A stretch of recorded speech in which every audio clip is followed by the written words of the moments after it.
अनादि अंबिका भगवती बोध परडी घेऊन आती पोत ज्ञानाचा पाजळते उदो उदो भक्त नाचते गोंधळा येई ओ जगदंबे गोंधळा येई ओ जगदंबे मूळ पीठ तू अंबे गोंधळा येई ओ जगदंबे आवाज द्या थोडा व्यास वशिष्ठ शुक गोंधळी व्यास वशिष्ठ शुक गोंधळी नाचता ती सोहम मिळी द्वैत भाव विसरुणी बळी खेळती अंबे तुझे गोंधळी गोंधळा येई ओ जगदंबे मुकुटमणी पुंडलीक 33 कोटी देवनायक गोंधळ घालते कौतुक एका जनार्दनी नाचे देख गोंधळा येई ओ जगदंबे मूळ पीठ तू अंबे गोंधळा येई ओ जगदंबे या कुंदेंदु तुषार हार धवला या शुभ्र वस्त्रारुता या मीना वरदंड मंडित करा या श्वेत पद्मासना या ब्रह्माच्युत शंकर प्रभृतीवीर देवै सदा वंदिता सामां पातु सरस्वती भगवती निशेष जाड्यापः Vitthal Vitthal hello hello hello hello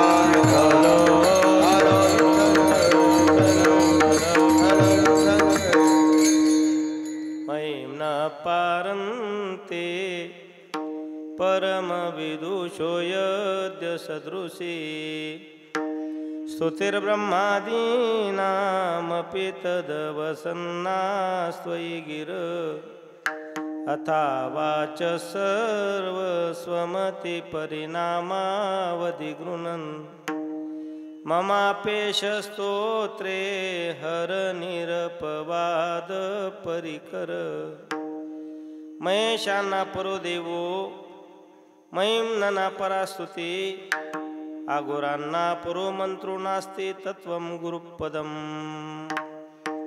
मनोजवं मारुततुल्यवेगं जितेन्द्रियं बुद्धिमतां वरिष्ठं वातात्मजं वानरयूथ मुख्यं श्रीरामदूतं शरणं प्रपद्ये हे दुख भंजन मारुति नंदन सुन लो मेरी पुकार पवन सुत विनती बारंबार पवन सुत विनती बारंबार हे दुख भंजन मारुति नंदन सुन लो मेरी पुकार पवन सुत विनती बारंबार पवन सुत विनती बारंबार अष्ट सिद्धि नव निधि के दाता अष्ट सिद्धि नव निधि के दाता दुखियों के तुम भाग्य विधाता दुखियों के तुम भाग्य विधाता सिया राम के काज सवारे मेरा कर उद्धार पवन सुत विनती बारंबार पवन सुत विनती बारंबार पवन सुत विनती बारंबार पवन सुत विनती बारंबार पवन सुत विनती बारंबार पवन सुत विनती बारंबार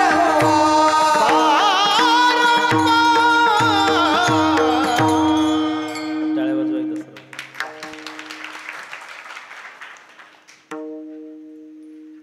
सर्व मंगल मांगल्ये शिवे सर्वार्थ साधिके आवाज कोंदट यायला लागला शरण्ये त्र्यंबके गौरी नारायणी नमोस्तुते या देवी सर्वभूतेषु शक्तिरूपेण संस्थिता नमस्तस्ये नमस्तस्ये नमस्तस्ये नमो नमः या देवी सर्वभूतेषु मातृरूपेण संस्थिता नमस्तस्ये नमस्तस्ये नमस्तस्ये नमो नमः नमोस्तुस्ते महामाये श्रीपीठे सुरपूजिते शंखचक्र गदाहस्ते महालक्ष्मी नमोस्तुते विठ्ठल विठ्ठल हलो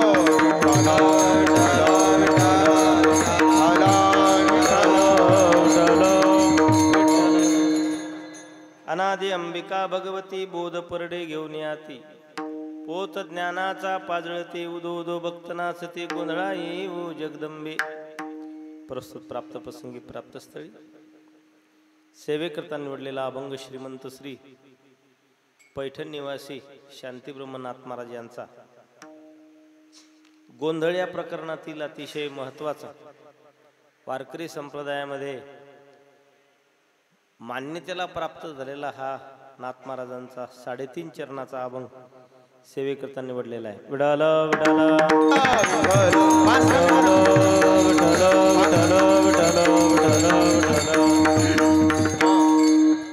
सेवेला आरंभ करण्यापूर्वी अल्पसा पर्यार्धीनं माझ्या दृष्टी इष्ट आहे. गेली अनेक वर्षाची दिव्य परंपरा लाभलेला श्री क्षेत्र पुनोती या गावामध्ये दरवर्षीप्रमाणे येणेही वर्षी बहु आदराने बहु प्रेमाने हा नवरात्रीचा महोत्सव आई जगदंबेचा पावन महोत्सव सगळ्या गावकरी मंडळी मिळून साजरा करतात. आणि त्यामध्ये या वर्षाची ही पावन सेवा आमचे जीवलग मित्र तथा ज्यांचं गायन मला खूप खूप खूप आवडतं म्हणजे नामदेव महाराज म्हणजे आमचे जीव की प्राण आहेत. सुरुवातीपासूनच त्यांच्या आवाजावर मी फिदा झालो. एवढा झालो की ते माझ्यासोबत होते सुरुवातीला कथेला साथ करण्यासाठी. नामदेव महाराजांनी ज्या दिवसापासून कथेला साथ करणं सोडून दिलं ते मोठे महाराज झाले आता. म्हणजे ते स्वतः कीर्तनकार आहेत, कथाकार आहेत.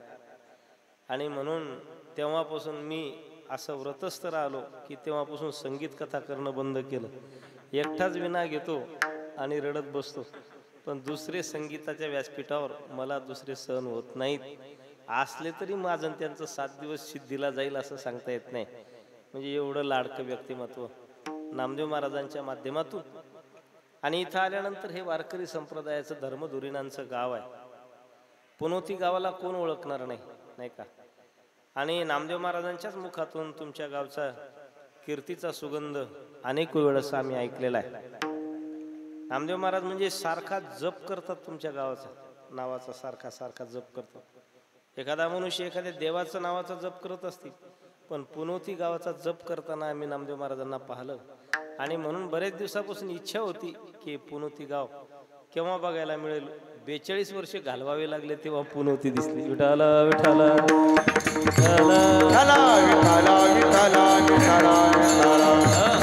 आणि मग आज सगळ्या जीवलगांच्या भेटी झाल्या या निमित्तानं. अक्षरशः ज्यांच्या व्हायच्या नाही त्यांच्या पण झाल्या. ज्याला कंटाळून आम्ही इकडं आलो कोणाला पावसाला त्याची इथं आल्याबरोबर भेट झाली. आणि ज्याने आमच्या पूर्ण सोयाबिनी घातल्या म्हणजे जेव्हापासून मे महिन्याची पेरणी झाली तेव्हापासून सोयाबिनी घरात येत.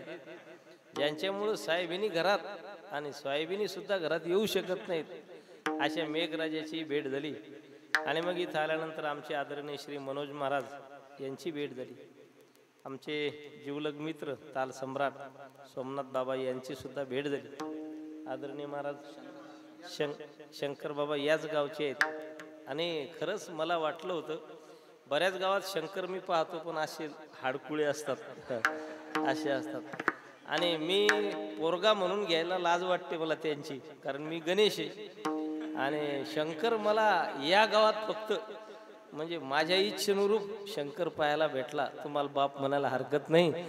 म्हणजे असा बाप असावा तर असा असला पाहिजे. शंकर महाराजांची भेट झाली, साऊंड सिस्टीमवाल्यांची भेट झाली. विशेष म्हणजे तुम्ही हसले की तुमच्याकडे कॅमेरा फिरणार याची व्यवस्था आमच्या प्रवीण पाटलांनी करून ठेवलेली आहे. तुम्ही हसले म्हणजे तुमच्याकडे कॅमेरा आला. झोपल्यावर पण येणार आहे बरं का. म्हणजे ही एक खबरदारी तुम्हाला घ्यायची आहे. हसतानाही फोटो तुमचा त्या ठिकाणी निश्चित निघणार आहे आणि झोपतानाही तुमचा फोटो निघणार आहे. झोपणार नाही याची खात्री मी घेणार आहे, परंतु हे कीर्तन श्रवण करायचं याची सुद्धा जबाबदारी तुम्ही पाळायची आहे. कारण हे जगदंबीचं नवरात्र म्हणजे 9 भक्तीच्या नवरात्र आहे त्या. विठाला विठाला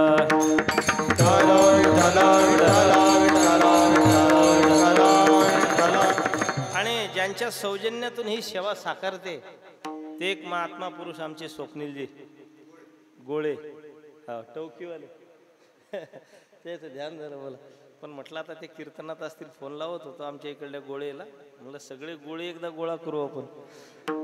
तिथले गोळे ज्याच्या दुकानात गेल्यावर बॅटरीचे गोळे पाहायला भेटले, पण हे स्वप्नील गोळे सुद्धा आज माझ्या समोर आहेत. फार सुंदर महात्मा आहे आणि विवेकी पुरुष आहे. त्यांची भेट झाली, त्यांच्या घरी चहापान घेऊन त्याचं पवित्र हे गाव तुमचं पाहण्यात आलं.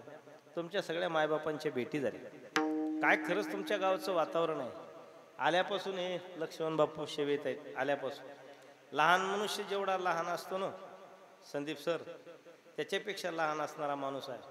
4 वेळेस त्यांनी आमच्यासाठी गिरक्या मारल्या. मी म्हटलं त्यांना अक्षरशः काय काळी पिवळी तर नव्हती तुमच्याकडं पहिलं, ये जा करत होती सारखे. हे या पुनोती गावचे महाराज सांगतात, भूमीचे मार्दव सांगे कोंबाची लवलव, नाना आचार गौरव सुकुलिनाचे. काय गाव असेल हे. मी काही जास्त माणसं पाहिले नाहीत तुमच्या गावात. पाण्याची आवश्यकताही नाही, कारण आपल्या इकडे म्हण आहे एक, शीतावरून भाताची परीक्षा केल्या जाते. ज्यांची फार मोठी संस्था आहे, पण तो मनुष्य पाहला तर कोणी एसटीत सुद्धा जागा देणार नाही, असे आमचे संदीपजी सर. म्हणजे आकाशाच्या उंचीचे माणसं पण एकदम सामान्य स्थितीत राहतात. लक्ष्मण बापू आमच्या वडिलांच्या वयाचे माणसं, पण एकदम सामान्य जी पडेल ती सेवा करायला तयार होतात. हेच तुमच्या गावची महत्ता आहे. आणि म्हणून मी धन्य झालो तुमची पुनोती आज पाहून. खरोखर अतिशय सुंदर तुम्ही नियोजन केलं. आणि नियोजन केल्यापेक्षा माय जगदंबेला जे आवडते ना ते तुम्ही दिलं, त्याच्यामुळे आणखीच तुम्हाला द्यावे तेवढे धन्यवाद कमी आहेत. विठाला विठाला.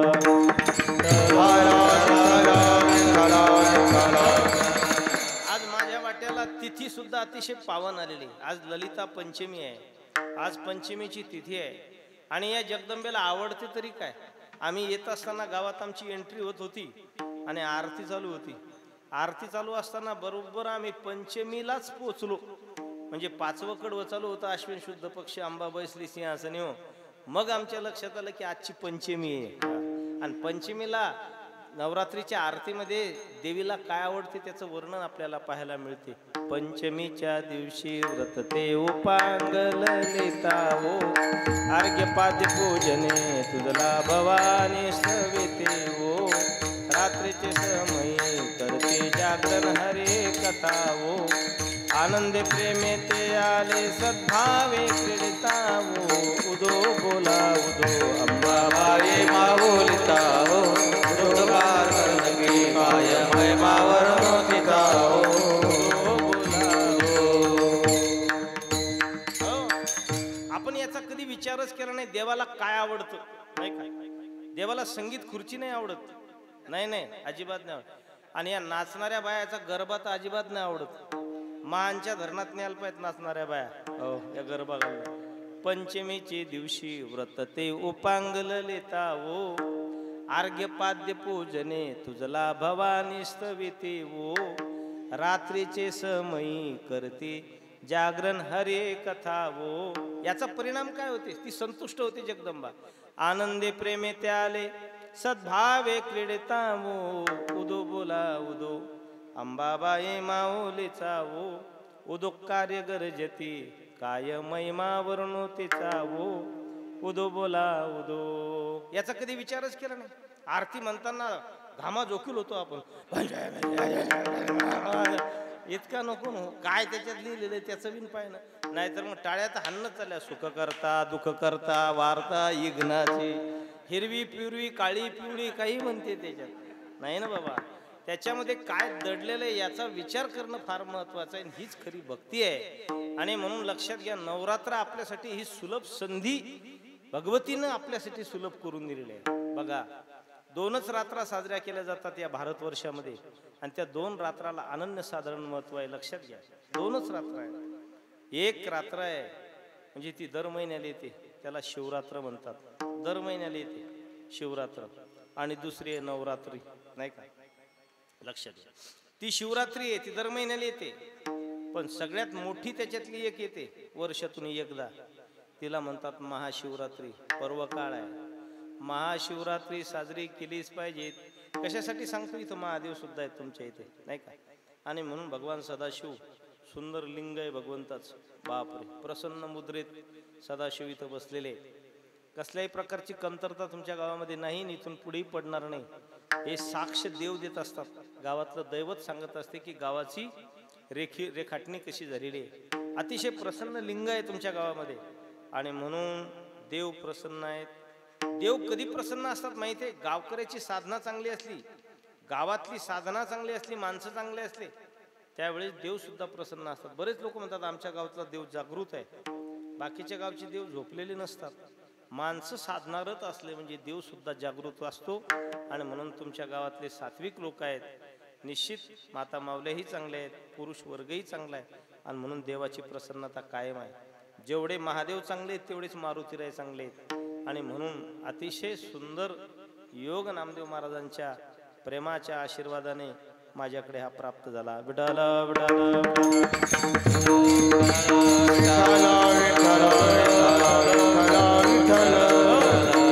महादेवाची रात्री साजरी करतो आपण, तिला शिवरात्री म्हणतात.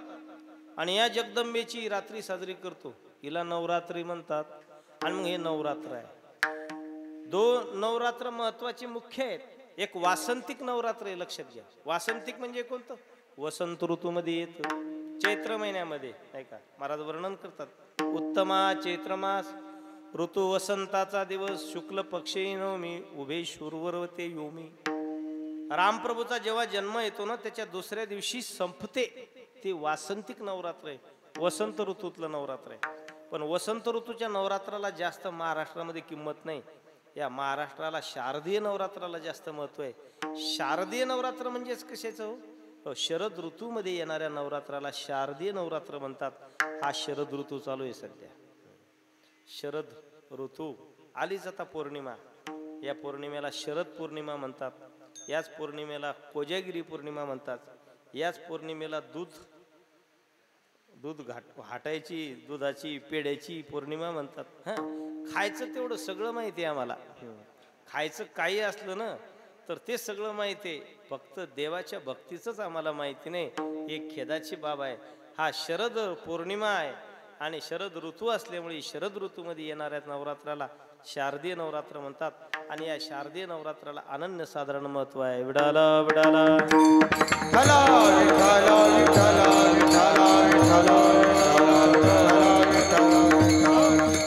तू म्हणसाल महादेव तर सगळ्या देवात मोठे देव आहेत, सर्व देवाचे देव आहेत. महादेव त्यांचं नावच काय? महादेव. महादेवाचं तर एवढे महादेव असून एका रात्रीमध्ये त्यांचं सर्व भजन पूजन सगळा विधी सांगितलेला आहे. आणि जगदंबेचं नवरात्री कशासाठी? तर तुम्हाला जर असं वाटत असेल तर त्याचं सहज उत्तर सांगतो. पुरुषापेक्षा महिलांना आवरायला जास्त वेळ लागतो, नाही का? म्हणून माणसाचं काय गड्याचं ताबडतोब आवरते, महिलांना जास्त आवरतच नाही. महिलांना जर गावात जायचं म्हटलं ना तर महिला 3 वाजेपर्यंत त्यांचा मेकअपच चालतो, नट्टा पट्टा. पहिल्यानंतर 11 वाजेपर्यंत सगळी सामुग्री जोडावं लागते. हिची साडी, तिची पर्स, तिची उच्च सँडलची चप्पल.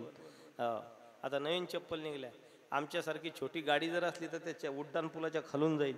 मी तर म्हणतो गडकरी साहेबांनी या बायाची सँडल पाहिली असेल आणि त्याच्यामुळेच उड्डाणपुलाची संकल्पना त्यांच्या मनात आली असेल. हे सामुग्री जोडण्यासाठी 11 वाजवतात, त्याच्या पुढे स्वयंपाक आणि मग जेवण, आणि जेवण झाल्याच्या नंतर बॅग भरायची जायचं. महिला मंडळीचा आवरायला उशीर लागतो. पुरुषाचा आवरायला ताबडतोब पुरुष लगेच निघा म्हटले की निघतात. आता आमच्या माऊलीला म्हटलं, माऊली चला कीर्तनाला, माऊली लगेच गाडीत बसले.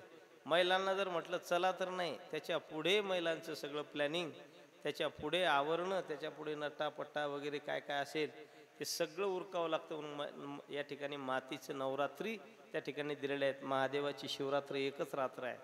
तसं तर त्याच्यातलं कारण विनोदाचं सोडून द्या, पण नवविधा भक्तीच्या करुणी नवरात्रा, नाही का? तर खरं जर याचा नवरात्रीचा अर्थ काय तर नवविधा भक्तीने या मातीचं भजन करायचं आणि नवविधा भक्तीने त्या मातेला आकळायचं. ती माता आकळायची असेल तर फक्त भक्तीच तिच्यासाठी कारणीभूत आहे. भक्तीशिवाय ती माता कशानेही आकळल्या जात नाही, याचा अर्थ म्हणून नवरात्र आहे. विठाला विठाला विठाला विठाला विठाला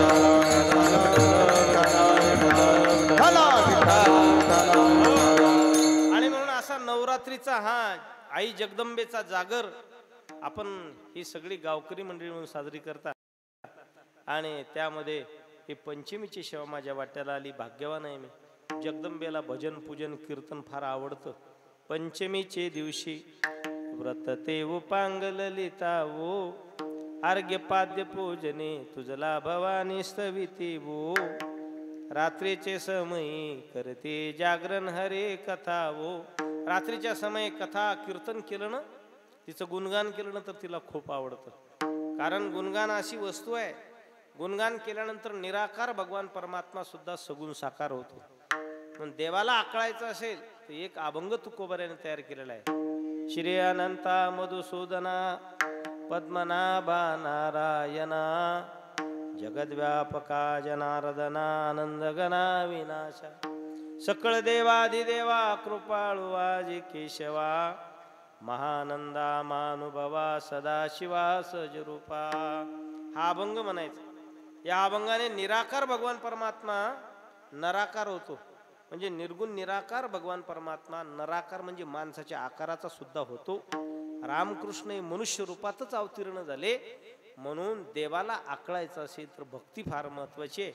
देवाला आकळायचं असेल भक्तीची अमापे मोजितो अनंता भक्तीची अमापे मोजितो अनंता भक्तीची आमापे मोजितो अनंता भक्तीची आमापे मोजितो अनंता इतराने तत्वता नमोजवे इतराने तत्वता नमोजवे भक्तीची अमापे मोजितो अनंता भक्तीची आमापे मोजितो अनंता भक्तीची आमापे मोजितो अनंता भक्तीची आमापे मोजितो अनंता.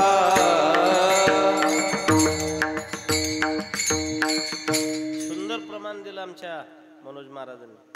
भक्तीच्या मापे मोजितो अनंता इतराने तत्वता न मोजवे. भक्ती हे तत्व त्याला आकळू शकतं, दुसरं नाही. महाराज म्हणतात मोक्ष कारण सामुग्र्या भक्ती रे वगरीयसी. सर्व साधनामध्ये सर्वात अतिउच्च साधन कोणतं आहे हो, तर शास्त्रकाराने सांगितलं मोक्ष कारण सामुग्र्या. म्हणजे मोक्षाची सामुग्री काय, भक्ती रे वगरीयसी. भक्ती एकमेव साधन असं आहे, भक्तीनेच तो देव आकळला जातो. आणि भक्ती म्हणजेच काय, त्या भगवान परमात्म्याचं भक्ती म्हणजेच भजन, त्या परमात्म्याला आळवणे, त्याचे गुणगान गाणे. आणि म्हणूनच नाथ महाराजांनी या अभंगामधून त्या जगदंबेचे गुणगान गायलेले. कोणी देवाचे गुणगान गातं, कोणी देवीचे गुणगान गातं. अहो देवाचे गुणगान गायले पाहिजेत, देवीचे कशाला गायले पाहिजेत, असा जर तुमचा प्रश्न असेल तर लक्षात घ्या. हिंदू संस्कृतीमध्ये आणि आपल्या या तत्वज्ञानामध्ये पंचदेवता त्या ठिकाणी पूजेसाठी शास्त्राने निवडक पंचदेवता आपल्याला पूजेसाठी योग्य सांगितलेले आहेत. त्याला देवपंचायतन सांगितलेलं आहे शास्त्रामध्ये. पण आपल्याला देवपंचायतन माहित नाही, आपल्याला ग्रामपंचायत चांगली माहिती आहे. कोण निवडून आणायचं, कोणाला पाडायचं, कोणता सदस्य भावाच्या विरोधात टाकायचा, हे ग्रामपंचायत माहिती आहे आपल्याला. पण रामपंचायत आणि देवपंचायत या भानगडीतच आपण पडत नाही. लक्षात घ्या, पंचदेवतेची उपासना आम्हाला करायला सांगितली म्हणून जेवढं भगवंताचं चिंतन करायला सांगितलं तेवढंच भगवतीचं चिंतनाला सुद्धा अनन्य साधारण महत्वाचं आहे. आणि म्हणून या देवीचे गुणगान करणं गरजेचं आहे. म्हणूनच नाथ महाराजांनी गोंधळ प्रकरणातील अभंग आपण त्यांच्या सेवेसाठी निवडलेलं लक्षात घ्या. तिथपर्यंतच आपण जातो आहे. पंचदेवता कोणत्या आहेत, तुमच्या मनातला संशय दूर करतो. पंचदेवता पहिले भगवान गणेश आहेत, गजाननं भूतगणादिसेवितं कपित्तजम्बूफलचारुभक्षणम् उमासुतं शोकविनाशकारकं नमामि विघ्नेश्वरपादपंकजं. पहिला मान भेटला गणपतीला. गणपतीची पूजा अर्चा असलीच पाहिजे. आपल्या देवघरामध्ये गणपती नसेल तर ते देवघर काही कामाचं नाही. गणपतीची पूजा अर्चा महत्वाची आहे. कोणता कितीही चांगला पंडित असेल आणि कितीही चांगला पुराणिक असेल, कितीही चांगला पोथी सांगणारा असेल, त्याने श्री गणेशाय नमः म्हटलं नाही तर जमूच शकत नाही. अहो महादेवाला जमलं नाही. खोटा असेल तर जा मंदिरात जाऊन विचारा. त्रिपुरासूर नावाचा राक्षस मारायचा होता. महादेवाने गणेशाला वंदन केलं नाही तर त्रिपुरासूर मारत असताना महादेव पराजित झाले. नंतर नारदजीच्या सांगण्यानुसार गणेशाचं चिंतन केलं आणि मग एका बाणामध्ये त्रिपुर मारला.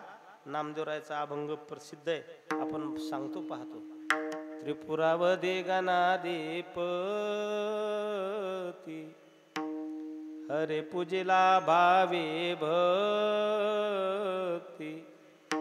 एका बाणे त्रिपुर पाडीला क्षिती. तय पशुपती संतोषला प्रथम नमो गजवदनू. गावच चांगलं होय. आता मी लक्ष्मण महाराजांनी यांनी सांगितलं की गणपतीच्या वेळेस सुद्धा 10 दिवस कीर्तन झाले. लक्षात घ्या. प्रथम नमो गजवदनू नामदेवरायाचा प्रसिद्ध अभंग आहे. ढोक महाराज नेहमी नमनामध्ये घेतात. त्यांच्या कीर्तनामध्ये कधीही कीर्तन असलं की त्यांच्या नमनामध्ये हे अभंग असतातच. प्रथम नमन करू गणनाथा उमा शंकराची आसुता. चरणावरी ठेवणी माता साष्टांग आता दंडवत. प्रथम नमन करू गणनाथा उमा शंकराची आसुता. चरणावरी ठेवणी माता साष्टांग आता दंडवत. हनुमंताला जसं रामाचं नाव सहनच होत नव्हतं, रामाचं नाव कळलं की हनुमंताच्या अंगात संचार होत होता, तसं नामदेवरायाचं सूत्र जुळलेलंच आहे. नामदेवरायाला ढोक महाराजांचं नाव काढलं म्हणजे ते प्रमाण येणार म्हणजे येणार नाही का. बरोबर. बरं झालं त्यांच्याच आवाजात काढलं नाही, कारण बऱ्याच दिवसाचा त्यांचा म्हणजे सहवास आहे. एकदा तर म्हणत तुमच्या घरीच आणायचं म्हणत मेघरला. माझं साधं घर. अहो म्हटलं कशाला. नाही म्हणले बाबा. मग मी म्हटलं बाबा माझं सामान्य घर आहे, एवढ्या मोठ्या माणसाला राष्ट्रीय व्यक्तिमत्वाला माझ्या घरी आणू नका, रोडवर तरी दर्शनाला या. म्हटलं ढोक महाराज कुठं थांबत असतात का. अहो म्हणले मी असल्यावर तुम्ही या तर खरी. आणि अचानक पाहतो तर ते सिंहासारखा जबडा आणि महाराजांचं ते आवाज आणि नामदेव महाराज मागं बसलेले. म्हटलं वा, जीवन धन्य केलं. विडाला विडाला विठ्ठला विठ्ठला विठ्ठला विठ्ठला विठ्ठला. प्रथम नमो गजवदनो. प्रथम गजाननालाच वंदन आहे. गजाननाचं वंदन केलं नाही तर काहीही कोणतंच कार्य सिद्धीला जात नाही. पहिला मान गणपतीला, दुसरा मान जगदंबेला, तिसरा मान सूर्यनारायणाला, चौथा मान महादेवाला, पाचवा मान आहे भगवान विष्णूला. या पंचदेवतेची उपासना करायला सांगितली. या 5 देवापैकी कोण्याही देवाची जर तुम्ही उपासना केली ना तर तुम्हाला भरघोस फल भेटतं. आणि म्हणून जगदंबेचे गुणगान करायला हरकत नाही. आणि म्हणून एकनाथ महाराजांच्या सारखा डोळस संत की जे भगवान पांडुरंगाचे उपासक आहेत, एका पिढीचे नाहीत, अनंत पिढ्याने पिढ्या नाथ महाराजांनी पांडुरंगाची भक्ती केली. अहो आज विटेवर पांडुरंग आहे ना, ही फक्त जहागिरी कोणाची आहे? ही नाथ महाराजांची आहे. विटेवरचा पांडुरंग, विटेवर आज साजिरा गोजिरा आम्हाला दिसतो ना, तर महाराजांच्या आजोबांची कृपा आहे. पांडुरंग तर कानडा राजा पंढरीचा पांडुरंग तर कानडा झाला होता, परंतु भानुदास महाराजांच्या भक्तीने पांडुरंगाला विटेवर उभं केलं. पहिले उपकार पुंडलिकाचे झाले आणि दुसरे उपकार भानुदास महाराजांचे झाले. एवढी घरात भगवत भक्ती असताना जगदंबेचे गुणगान गायला नाथ महाराज खुळे नाहीत. अर्थात या जगदंबेचं गुणगान केलंच पाहिजे. आणि म्हणून गोंधळ या प्रकरणातून शांतीब्रह्म एकनाथ महाराजांनी त्या आईलाच तिच्या गोंधळामध्ये बोलवलेलं आहे. विडाला विडाला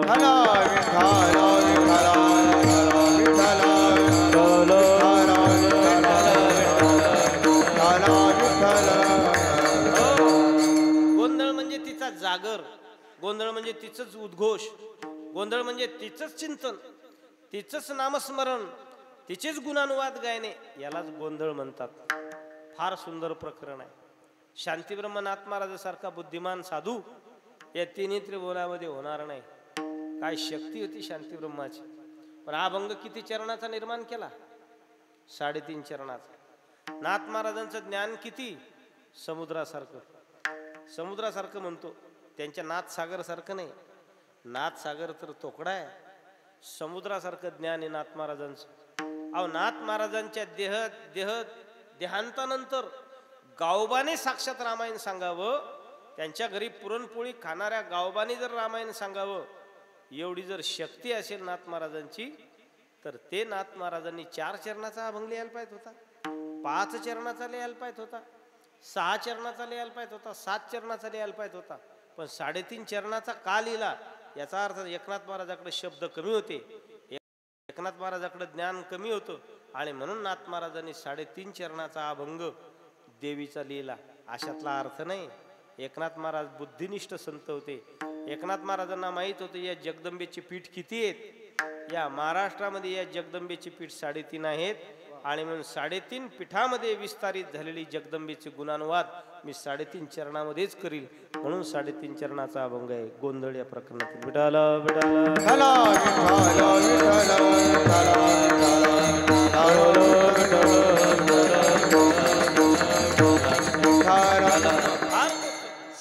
आणि हिंदू संस्कृतीमध्ये, हिंदूच्या तत्वज्ञानामध्ये 3.5 अंकाला अनन्यसाधारण महत्व आहे. 3.5 अंक मंगलवाचक आहे, लक्षात घ्या. 3.5 अंक अर्धा नाही, 3.5 अंक मंगलवाचक आहे. 3.5 संख्या ही अतिशय प्रिय आहे आणि मंगल महत्वाचं असते. जगदंबेचे गुणानुवाद करत असताना मंगलकारी झालं पाहिजेत, आणि म्हणून 3.5 संख्येमध्ये 3.5 चरणामध्ये नाथ महाराजांनी तिचा गोंधळ आपल्या समोर घातलेला आहे. फार महत्वाची गोष्ट. 3.5 अंकाला किती महत्व आहे. ज्ञानेश्वर महाराजांनी ज्ञानेश्वरीच्या ओवे लिहिल्या. किती चरणाच्या? 3.5 चरणच आहेत. ज्ञानेश्वर महाराजांची ज्ञानेश्वरीची ओवी पहा, 3.5 चरणाची. ओम नमोजी आद्या वेद प्रतिपाद्या जय जय स्वसंवेद्या आत्मरूपा. 3.5 चरण आहेत, लक्षात घ्या. देवा तुची गणेशू सकलार्थमती प्रकाशू मने निवृत्तीदासू अवधारी जोजी. 3.5 चरणच आहेत. ज्ञानोबरांची ज्ञानेश्वरीची ओवी 3.5 चरणाचीच आहे. भगवान परमात्म्याने हे जे शरीर निर्माण केलं ना, प्रत्येकाचं शरीर 3.5 हाताचंच आहे. ज्यानं त्यानं ज्याच्या त्याच्या हातानं हात मोजायची फक्त, बस. ज्यानं त्यानं ज्याच्या त्याच्या हातानं ज्याचं त्याचं शरीर मोजायचं. 3.5 चरणाचंच भरते, 3.5 हाताचंच भरते. कोणी किती उंच माणूस असेल, आमच्या सोमनाथ महाराजासारखा उंच असेल, आणि हात संदीप सरच्या हातानं नाही मोजायचं, त्यांचाच हात काढायचा. कोणता? शाहीपानाचा काढायचा, आणि त्यांच्या हातानं मोजा, नाही का.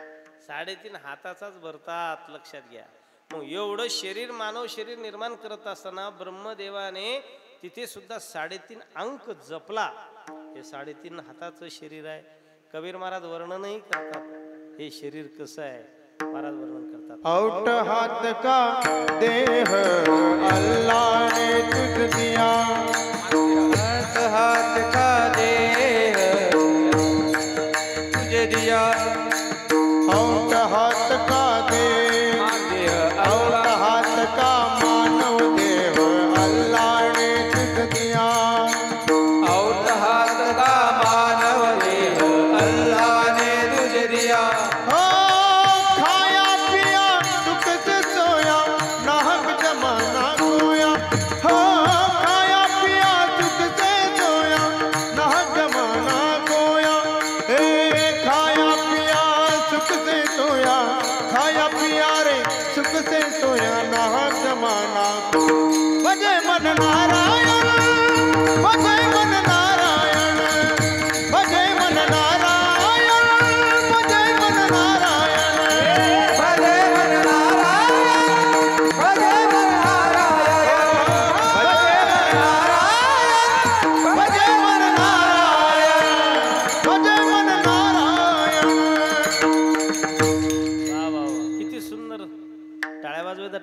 नजर. नाहीतर मग त्याचं चरणातला उत्तरार्ध तुमच्यासाठी होईल. खाया पिया सुखसे सोया नाग जमाना खोया. असं होऊ नये म्हणून महाराजांनी वर्णन केलं. औट हात का मानव देह अल्लाने तुझ दिया, खाया पिया सुख से सोया नाग जमाना खोया. हे 3.5 हाताचं शरीर आहे. आऊट म्हणजे 3.5. ज्याच्या त्याच्या हातानं मोजायचं 3.5. लक्षात घ्या 3.5 अंक किती महत्वाचा.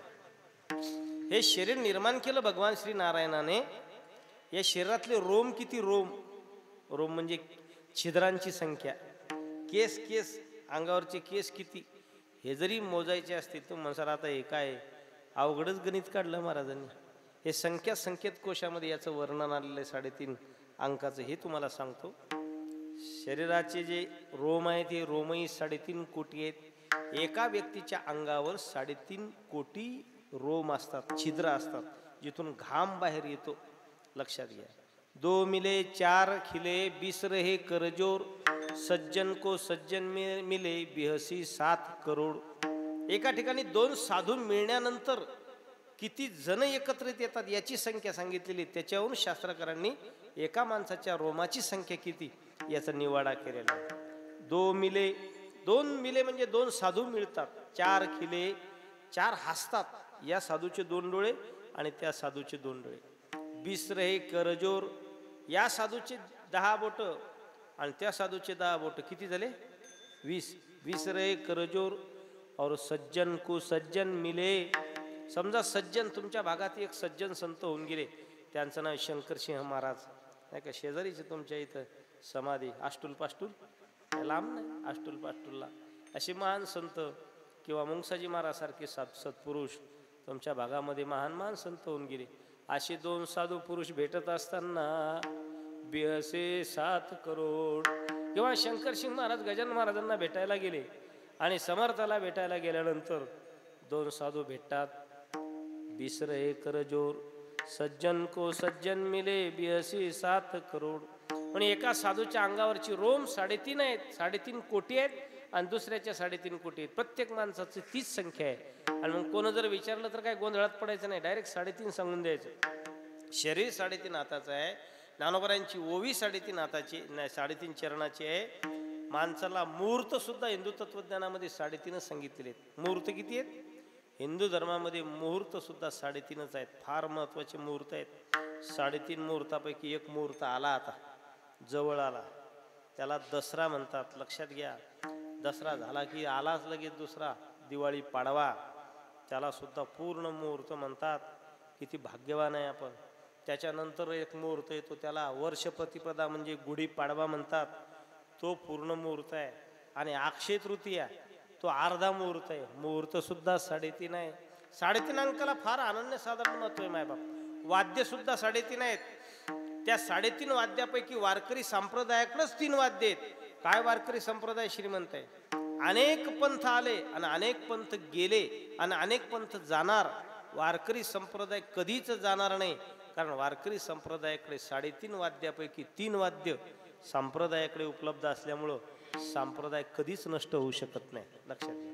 बाकीच्या संप्रदायाकडे विना नाही, बाकीच्या संप्रदायाकडे आमचा मृदंग नाही, बाकीच्या संप्रदायाकडे टाळ नाही. बाकीचे संप्रदाय आमचं उष्ट खातात आणि 4-2 माणसं बोलवून नेतात. ते पण झोपणारे चांगले टळटळ ऐकणारे तर त्याच्या बाकून येऊ शकत नाहीत. संदीप गुरुजीला जर कोटी रुपये दिले आणि कोण जर म्हटलं की दुसऱ्या संप्रदायात चाल, 1 कोटी नाही 10 कोटी रुपये जरी दिले तरी सुद्धा तो जात नाही. का जात नाही? त्याला वारकरी संप्रदायाचं महत्त्व कळालं. म्हणून आमच्या स्वप्नीलजीने मला प्रश्न विचारला, महाराज मला गुरु केव्हा भेटल? मला वारकरी संप्रदायात राहिला तरच भेटल. अन्य पंथात लाईव्ह चालू आहे कीर्तन, अन्य पंथात किती वर्ष जरी हिंडले तुम्ही आणि गुरु आणि मंत्र आणि देव जर भेटला तर फाशी द्या, मला तुमच्या पुनवतीमध्ये भेटूच शकत नाही. याचा अर्थ परिते फळे संप्रदाय उपासिलिया. संप्रदायाशिवाय ज्ञान फलीभूत होत नाही. आणि म्हणून वारकरी संप्रदाय एके वारकरी संप्रदाय हे दिव्य तत्वज्ञान वारकरी संप्रदायाकडे असल्यामुळे त्यातलं 3.5 वाद्य तर आमच्या जवळच आहे. लावणी मृदंग श्रुती टाळ घोष शिव ब्रह्मरस आवडीने 3.5 वाद्य आहेत. महाराज म्हणतात 3.5 मुहूर्त आहे. 3.5 आयुध सुद्धा 3.5 आहेत आणि 3.5 शायने सुद्धा आहेत. इतकं मुहूर्त. शायने किती ऐकले तुम्ही आतापर्यंत? हा, तुम्ही जास्तीत जास्त 1.5 शायने. शहाणे 1.5 नाहीत, शहाणे सुद्धा 3.5 आहेत. त्यातला एक शहाण्याचं नाव सांगतो. एक तर सकाराम बापू बोकील आहे, नाही का, विष्णुपंत चोरगडे, आणि अर्धा शहाणा सांगू का तुम्हाला? अर्धा शहाणा नाना फडणवीस आहे बरं का, देवेंद्र फडणवीस नाही. देवेंद्र फडणवीस पूर्ण शहाणा आहे, म्हणून अर्धा शहाणा नाना फडणवीस आहे. विठ्ठलराव सुंदर, असे 3 शहाणे आणि अर्धा सुंदर जो शहाणा आहे तो नाना फडणवीस, असं शास्त्रामध्ये इतिहासामध्ये आपल्याला वर्णन आहे.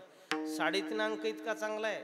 आणि म्हणून एका प्रियकराला, एका प्रियसीला वेळ देत असताना त्यानं सुद्धा विचार केला की आपण हिंदू आहे आणि जायचं असेल तर किती वाजता जायचं, ध्यानात घ्या. त्यानं सुद्धा सांगितलं, प्रवीण पाटील, त्यानं सुद्धा सांगितलं की राजा हो, एवढं वारकरी संप्रदाय 3.5 भोवती फिरते, एकनाथ महाराज समुद्रासारखं ज्ञान असून 3.5 चरणाचा गोंधळ, ज्ञानोबारायाजवळ ज्ञानाचा सागर असताना 3.5 चरणाच्या ओव्या, ब्रह्मदेवाकडे एवढं मोठं मटेरियल असताना या भीमसारखं शरीर तयार करायला पाहिजे होतं, परंतु त्यांनी 3.5 हाताचंच का केलं? याचा अर्थ 3.5 मुहूर्त चांगला आहे. म्हणून त्यानं सुद्धा सांगितलं, कोण्या दुकानावर असलं तर किती वाजता जायचं? चेली आणा, पुढचं सांगा तुम्ही, पुढचं तुम्ही म्हणा. हा, तुम्हाला यायला जमलं राजा ते, बाकी जमवलं याय ना, मला वाटलं यायला जमणार नाही. हा, फक्त किती वाजता जायचं म्हणून सांगितलं, 3:30 बजे. देसाल प्रमाण लक्षात घ्या. म्हणून हे आमचंच उष्ट आहे. प्रत्येक कीर्तनामधलंच हे तत्वज्ञान घेतात, कीर्तनामधलंच सगळं घेतात आणि पिक्चरमध्ये ते व्हायरल करतात. आपल्याला वाटते की हेच गोष्ट सत्य आहे, संप्रदाय सर्वात श्रेष्ठ आहे. आणि म्हणून 3.5 चरणाचा गोंधळ शांतीब्रह्म एकनाथ महाराजांनी घातला आणि त्या जगदंबेला तिचं मूळ स्वरूपात तिचं वर्णन केलं, तिचं स्तवन केलं. काय केलं त्या अभंगाच्या पहिल्या चरणात? अनादि अंबिका भगवती, अनादि अंबिका भगवती, अंबिका भगवती, अनादि अंबिका भगवती. बोध परडिगे मुनि हाती, बोध परडिगे मुनि हाती, बोध परडी गे मुनि हाती, बोध परडी गे मुनि हाती. बोध ज्ञानाचा पाजळती, बोध ज्ञानाचा पाजळती, बोध ज्ञानाचा पादरती, बोध ज्ञानाचा पादरती. भूत भूत भक्त नाचती, भूत भूत भक्त नाचती, भक्त नाचती, अन गोंधळा येई वो जगदंबे, गोंधळा येई वो जगदंबे, गोंधळा येई वो जगदंबे, गोंधळा येई वो जगदंबे, गोंधळा येई वो जगदंबे, गोंधळा येई वो जगदंबे. टाळ्या वाजवायला सुरू. अनादि अंबिका भगवती, बोध परडे घेऊन येत. पदाचं चिंतन आपण करण्याचा प्रयत्न करू. शांतीब्रह्म एकनाथ महाराजांनी त्या देवीचं मूळ स्वरूप वर्णन करत असताना पहिला शब्द वापरला, हे मा तू कशी? तर अनादि आहे. अनादि म्हणजे काय महाराज? आदिर्न जे आहे ते 6 अनादि, ज्याची आदि म्हणजे ज्याची उत्पत्ती सांगता येत नाही त्याला अनादि असं म्हणतात. मला याच्यातलं नाही, पुनोतीतलं सगळे कीर्तन ऐकणारे लोक आहेत तुम्ही, कोणीही सांगा देव कधी जन्माला आला असं जर सांगाल तर मी किती रुपयाचं बक्षीस तुम्हाला देतो, सांगता येत नाही. तुम्ही सांगसाल गोपालकृष्ण परमात्मा गोकुळाष्टमी जन्माला आले, त्याचा एक अवतार आहे. तुम्ही सांगसाल की रामप्रभू परमात्मा रामनवमीला आले, तुम्ही सांगसाल वामन जयंती सांगसाल, ऋषी जयंती सांगसाल, हे भगवान परमात्म्याचे अवतार सांगता येतील. पण मूळ चैतन्य कधी जन्माला आलं हे कुणालाही सांगता येत नाही.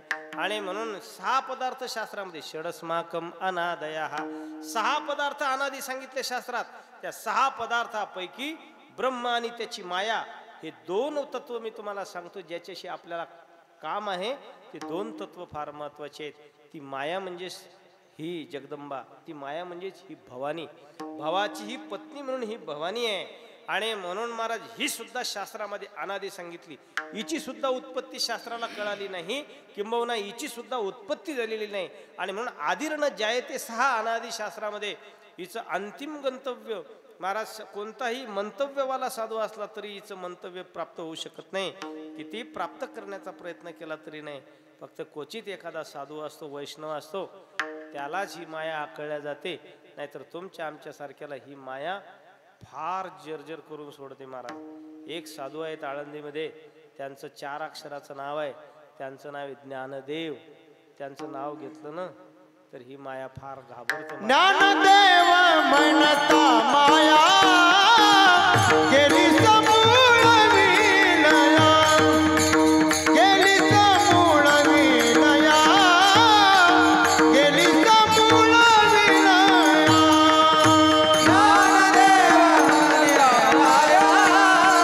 गेली समूळ विलया, गेली समूळ विलया, गेली समूळ विलया. बाकी तुमच्या आमच्या सारख्या सामान्य पुरुषांच्या नाकी दम आणून सोडणारी ही माया आहे. हिची उत्पत्ती तर सांगता येत नाही, हिचं स्वरूपही कुणाला कळत नाही. हो, या मासा आमचे सद्गुरू भाऊ महाराज सांगायची, ही आहे तरी कशी, जे नाही ते दाखवती. हिचं नाव माया आहे महाराज, जे नाही ते दाखवणारी ही माया आहे. हिचं स्वरूप कुणालाही कळालेलं नाही, हे जे नाही ते दाखवणारी माया आहे. महाराज मैया छांड चुनोजी, अच्छा भांड बनोजी, इतकी भयंकर आहे. म्हणून महाराजांनी गीतेमध्ये वर्णन केलं, दैवी एषा गुणमयी मम माया दुरत्यया मामेव ये प्रपद्यन्ते माया मेताम तरन्ति ते. फक्त वैष्णव असला त्यालाच ही माया काय करत नाही, अजिबात नाही. गजानन महाराजसारखे संत आहेत, त्यांना ही माया काहीच करत नाही. शंकर सिंग महाराजसारखे, गोपालेश्वर महाराजसारखे, वक्ती बाबासारखे साधूला ही माया काहीही करत नाही. लक्षात घ्या. बाकी तुम्हा आम्हाला नाचवणारी ही माया आहे. मग या मायेचं चिंतन करायचं, त्या मायेला माय म्हणायचं, तिचे गुणानुवाद गायचे, तेव्हाही आपल्याला जगू देते. नाहीतर ही देवाला सुद्धा कळाली नाही. महाराज म्हणतात, हे आदी पुरुषाची माया ब्रह्मे आई नकळेची आया, म्हणून बुलविलाय के राया संजय म्हणे. ज्ञानोबाराने ज्ञानेश्वरी वर्णन केलं, हे आदी पुरुषाची माया ब्रह्मे आई नकळेची आया. ब्रह्मदेवालाही कळाली नाही. ब्रह्मदेव सृष्टी उत्पन्न करू लागला. सृष्टी उत्पन्न करत असताना सरस्वतीचा जन्म झाला. अशी सरस्वती दिसायला सुंदर होती, इतकी सुंदर. आता त्याचीच पोरगी म्हणल्यानंतर किती सुंदर करत असेल समजा. लक्षात घ्या. आता तुमच्या घरी जर ब्युटी पार्लरवाली बाई आणली आणि तुमच्या पोरीचा मेकअप करायचा असला तर साधारण क्रीम वापरत असेल, जास्त काय नसेल लावत, पीठ घेत असेल तुमच्या घरातलं बेसन पीठ आणि असं लावून देत असेल. खाली फाउंडेशन आणि फाउंडेशन काय असेल तिचं तिला माहिती, काय सिमेंट भरती का काय का ना त्याच्यावर, वरून बेसन पीठ लावत असेल जरशी. पण ब्युटी पार्लरवाल्या बाईच्या पोरीचं लग्न असलं तर मग किती जोर काढत असेल ती मेकअप करत असताना. हा हा हा हा, नवीन नवीन क्रीम असे लेबल असे तोडत असेल जाताना, नवीन क्रीम घे बाई. तिच्या पोरीला 8 दिवस जेवण करू देत नसेल ती, एवढा मेकअप करत असेल. म्हणजे साधी ब्युटी पार्लरवाली बाई जर तिच्या पोरीचा एवढा मेकअप करत असेल, ब्रह्मदेवानं सगळं तुम्हा आम्हाला जन्माला घातलं. ब्रह्मदेवानं नाही का. मल जर कलर ब्राईटनेस सरसाक सोडला असता, म्हणजे जरसं गोरं केलं असतं तर काय बिघडलं असतं ब्रह्मदेवाचं, नाही का. हिने करी बाबा जरसं गोरं, पण नाही, कारण मी ब्रह्मदेवाचा कोणीच नाही ना. आता या माणसाला इतकं गोरं केलं, मग घरची आता पाकिट देणार आहे मला. आता इतकं गोरं केलं या बोला, याच्यातलं जरसक जर काळं पांढरं मग दिलं असतं, काळं नाही पांढरं जरसक दिलं असतं तर माझं बरं होत होतं दुकान जरा. पण हे ब्रह्मदेवाचं मटेरियल ब्रह्मदेवानं सगळं त्याच्या पोरीमध्ये तयार केलं. आणि अशी पोरगी तयार केली, इतकी सुंदर होती ती, पाहूनच भुलला ना. हे आदी पुरुषाची माया ब्रह्मेया ही नकळेची आया, म्हणून बुलविलाय के राया संजय म्हणे. येथ एक चेलेला तरले. ऐका ऐका, कोण तरतो याच्यातून, जे सर्व भावे मज बजले. तया आयलीच थडिये सरले माया जाळ. मारुतीरायासारखे तरले पा, बाकी नाही तरले. रावणाच्या लंकेमध्ये मारुतीराय गेले, अशा सुंदर स्त्रिया होत्या रावणाच्या. बरं एक नाही 80,000 एवढ्या सुंदर स्त्रिया. बर साधारण नाहीत ना, साधारण थोडा होता काय तो. सोन्याची लंका आणि लंकापती. सोन्याचं कड जर असलं तर बायको चांगली भेटते. सोन्याचं कड. आमचे कीर्तनकार लोक कोण आहे, एखादा कीर्तनात गेलो सोन्याचं कड घालणार असलं की त्याच्याजवळ फोटो काढतात असे. आता नवीन निघलं ते फोटो काढायचं नवीन. सोन्याचं कड असलं तर त्याच्याजवळ हो सगळेजण त्याच्याकडेच पाहतात, त्याच्याकडेच पाहतात. लक्षात घ्या. आमचा एक कीर्तनकार आहेत, फार प्रसिद्ध आहेत ते. नेहमी असंच बोट करतात अंगठी दाखवायसाठी. केवढ्याची असं लाख रुपयाची. अंगठ्या काढते, दस्तीनं विना पुसते, असं फिरवतच राहते ते, असं फिरवतच राहते. आहेच काय त्याच्याजवळ लाख रुपयाचं सोनं, सारखं कीर्तनात फिरवायचं. किती महाराज. पण लंका सोन्याची असणी, त्याच्या पत्न्या कशा असतील कल्पना करा. एवढ्या सुंदर पत्न्या होत्या. आणि मारुतीराय त्यांच्या आईला शोधायला गेलेले होते. आणि मारुतीराय रावणाच्या पत्न्या जिथं झोपल्या होत्या तिथं पाहू लागले रात्रीच्या टायमात. सूक्ष्म रूप धरी सिंह दिखावा, बिकट रूप धरी लंक जरावा. भीम रूप धरी असुर सवारे, रामचंद्र जी के काज सवारे. आता मारुतीरायाचं ध्यान झालं आणि म्हणून आमच्या नामदेवरायाचं ध्यान झालं. आमचे काही ठराविक कार्यक्रम राहायचे कथेमध्ये. मारुतीराय आले की रामकहाणी यायचीच. आणि रामकहाणी आलं की माझ्या डोळ्यातून अश्रू यायचे. फार सुंदर म्हणतात नामदेव महाराज बरं का. नामदेव महाराजांचं गाणं इतकं सुंदर आहे. पुन्हा कसं कोणताही प्रसंगातलं म्हणा, आपण पिक्चरातलं म्हणलं तरी पाठ आहे, बरं भावगीतातलं म्हणलं तरी पाठ आहे, भारुडातलं म्हणलं तरी पाठ आहे. इतकं पाठांतर केलं देवाने. यांचा आवाज आणि असंच चांगलं पवित्र जीवन जगण्याची सद्बुद्धी त्यांना द्यावी, एवढी जगदंबेला मी प्रार्थना करतो. एवढ्या चांगल्या आवाजाचा माणूस दुर्मिळ आहे. यांच्यासाठी भांडणं झाले माझ्या भागातले 4-2 महाराज लोक आहे सोबत माझे. अजून तारीख घेत नाहीत माझी इथे, अजून नाही. त्यांनी विचारलं तुम्हाला गायक कोण आवडते, मी सांगितलं मला फक्त नामदेव महाराज आगावच आवडतात. आणि ते इतके आगाव होते, ते इतके आगाव होते. तेव्हापासून मग कीर्तन तारीख घेणं चालली तरी घेऊ देत नाहीत. ते लय शाय नाही म्हणतात, त्याची तारीख घेऊ नका, त्याला आपलं भजन आवडत नाही. आणि माझ्या कीर्तनात जर उभे असले ना जस काय सावडायला उभे राहिले असे असे करतात. तरी मी ते मोल सहन केलं. इतका सुंदर आवाजाचा माणूस आहे. आणि म्हणून महाराज मारुतीराय ते रावणाच्या पत्न्या पाहत होते. सूक्ष्म रूप धरी सिंह दिखावा, बिकट रूप धरी लंक जरावा. इतक्या पत्न्या पाहिल्या, इतक्या सुंदर होत्या रावणाच्या पत्न्या. ऐका ऐका मायबाप, मारुतीराय साक्षीला आहेत. खोटं वाटत असेल तर कीर्तन झाल्यावर मारुतीरायला तुम्ही भेटा. अंशतः या केसाचा 1000वा भाग करा, इतका सुद्धा काम मारुतीरायाला उत्पन्न झाला नाही. ज्या ब्रह्मदेवाला थोडी सुद्धा नाही की पोरगी जन्माला घातली, त्याच पोरीला ब्रह्मा कन्येशी धरू जाय. स्वतःच्या पोरीला पत्नी स्वरूपाने वरण्यासाठी तिच्या रूपाला आकृष्ट झाला. आणि साधू मारुतीरायाला रावणाच्या सुंदर्या पत्ना अप्सऱ्यासारख्या पाहून सुद्धा केसाचा 1000वा भागाचा तुकडा सुद्धा मारुतीरायाला काम उत्पन्न झाला नाही. अशा साधू पुरुषाला फक्त माया त्रास देत नाही, नाहीतर देवादिकांना नाचवणारी ही माया आहे. हे आदि पुरुषाची माया, ब्रह्मेया ही नकळीची आया, म्हणून भुलविला ऐके राया. संजय म्हणे म्हणून ही अनादी आहे. हे मा, तुझी उत्पत्ती शास्त्रालाही कळाली नाही. जसं ब्रह्म आहे तशीच तू आहे. आणि नित्य नूतन आहे. पुन्हा असं नका समजू कालची दुर्गा माय आज नाही, अजिबात नाही. कालची पार्वती आज नाही, अजिबात नाही. ज्ञानोबारांची ओवी सांगतो तुम्हाला. कालची जी पार्वती होती ना आज नाही हो. पार्वती नित्य नवीन आहे, नित्य नवीन आहे, नित्य नवीन आहे. एक गोष्ट सांगतो तुम्हाला. एके दिवशी कैलास पर्वतावर महादेव बसलेले होते आणि पार्वती बसलेले होते.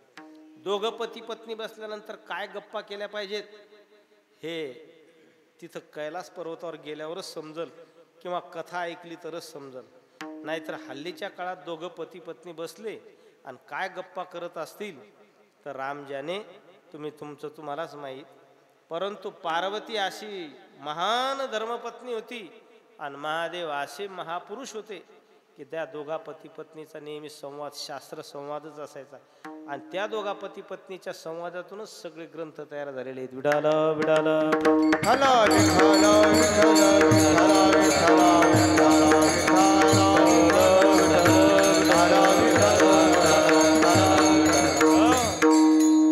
एके दिवशी महादेवाला प्रश्न विचारला पार्वतीने म्हणजे कोण?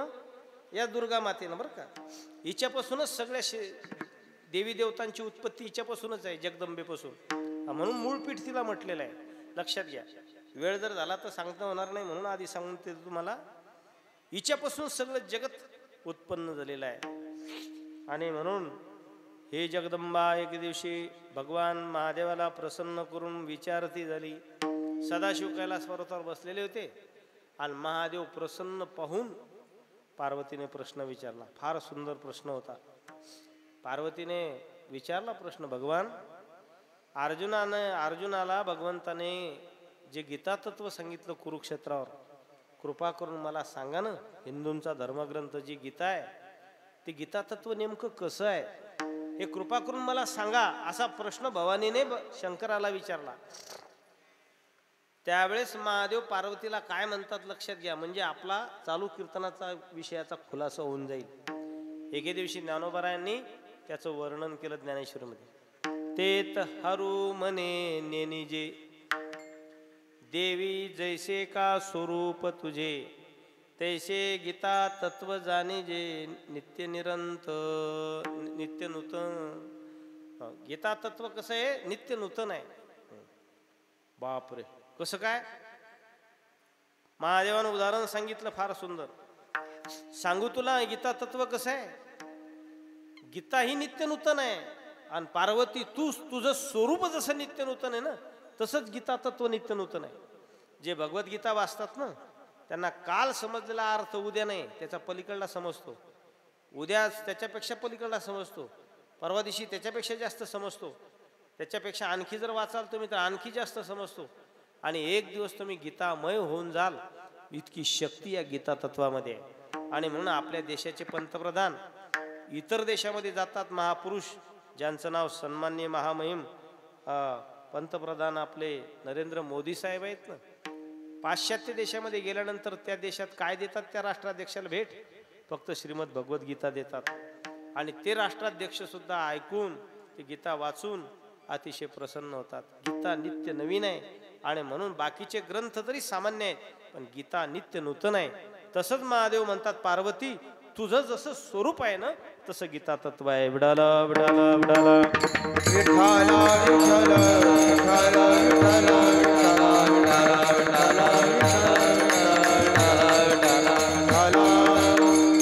तुम्हाला समजलं नसेल, लक्षपूर्वक ऐकलं नसेल तर समजलं नसेल. पार्वतीला प्रश्न केला, पार्वतीने प्रश्न केला तर महादेवाने सांगितलं, पार्वू सांगू तुला तुझं स्वरूप कसं आहे? तेत हरू मने नेनिजे. पहिली गोष्ट तर तुझं स्वरूप आणि गीता तत्व मला समजत नाही. म्हणजे महादेवानं म्हणावं पार्वतीला, तुझं स्वरूपाची सीमा मला सुद्धा येऊ शकत नाही. म्हणजे देवाने म्हणावं या जगदंबेला, देवाने म्हणावं या नवदुर्गेला, देवाने म्हणावं या चंडिकेला, देवाने म्हणावं आजच्या या स्कंद मातेला, देवाने म्हणावं या कुष्मांडा मातेला, देवानं म्हणावं या कालिंका मातेला, देवानं म्हणावं माहूरगडावरच्या रेणुका मातेला, देवानं म्हणावं शेंद्याच्या जगदंबा मातेला, देवानं म्हणावं महालक्ष्मी मातेला कोल्हापूरच्या, देवानं म्हणावं तुळजापूरच्या भवानी मातेला, की हे देवी महादेवानं म्हणावं, तिच्या मालकानं म्हणावं, तुझं स्वरूप मला कळू शकत नाही. तेत हरू म्हणे नेनिजे. नेनिजे म्हणजे मला कळत नाही. तेत हरू म्हणे नेनिजे देवी जैसे का स्वरूप तुझे. हे देवी तुझं स्वरूप नित्य नूतन आहे. आणि तुम्ही जर या मूर्तीकडे पाहत असाल ना, आरती करणारी मंडळी, तर काल जशी दुर्गा माता दिसली ना तशी आज नाही. 7 दिवस पहा तुम्ही, 9 दिवस, आता 9 दिवस काही 5 दिवस गेले तुमचे. काल जशी दुर्गा माता दिसली तशी उद्या दिसणार नाही. आणि दिसली तर मला फोन करून सांगा. तुमच्या समोर आहे तुमची देवी. जरी तुम्हाला प्लॅस्टर ऑफ पॅरिसची दिसत असेल ना, अरे मग हिंदूचं तत्वज्ञान कशासाठी आहे? हिंदूंनी पूजा स्थापना करून तिला देवत्व आणलेलं आहे. ज्या वेळेस देवत्व आणलं जातं त्यावेळेस त्या मूर्तीमध्ये प्राणाचा संचार होत असतो. आणि म्हणून या जगदंबेला सुद्धा तुम्ही बसवलेल्या देवीला पहा. काल जशी माता होती तशी उद्या दिसणार नाही, उद्या जशी होती तशी परवा दिसणार नाही, परवा जशी होती तशी त्याच्या परवा दिसणार नाही, अशी नित्य नूतन आहे. देवी जैसे का स्वरूप तुझे तैसे नित्य नूतन देखी जे गीता तत्व.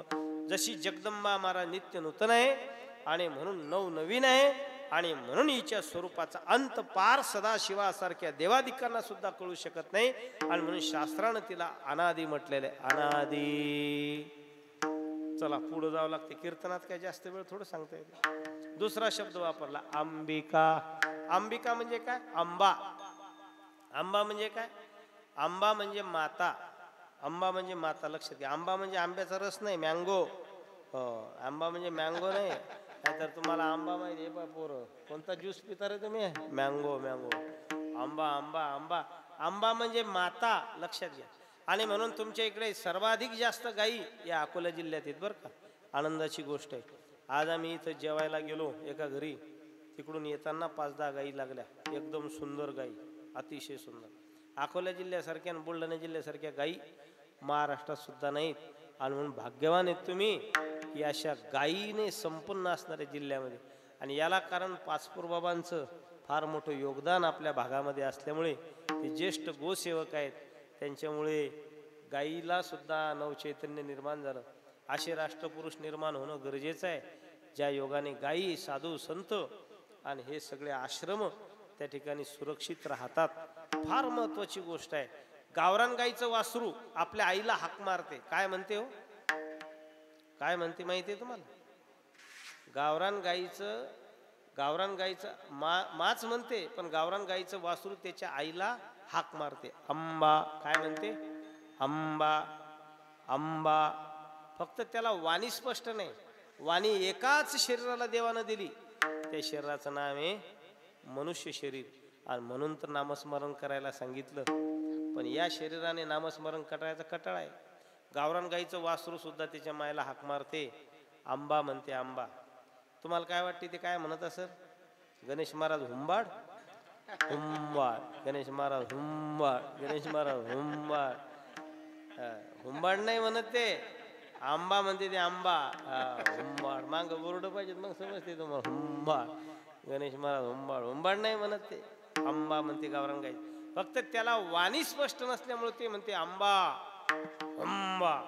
त्याचा हुंकार, त्याचा महाराज जे हुंबरते ना ते, त्याचे हुंबरणं म्हणजेच वाणीतून आवाज काढते ते अंबा. अंबा. अंबा म्हणजेच मा. अंबा म्हणजे माते. अंबा म्हणजे माये. अंबा म्हणजे हे माय, तुला मी आवाज देतो. गावरान गाईच्या वासराचं सांगतो बरं का. जर्सीचं काय म्हणत असेल ते नामदेव महाराजाला विचारा, कारण नामदेव महाराज जर्सीच्या भागात जास्त फिरतात, तिकडे पश्चिम महाराष्ट्रामध्ये. गावरान गाईचं वासरू जसं आवाज देते तसं फक्त आपल्या इकडं घोरणारे माणसं आवाज देतात. घोरणारे झोपत घोरणारे माणसं आणि जर्सी गाईचे वासर सारखेच समजायचे. उठाला उठाला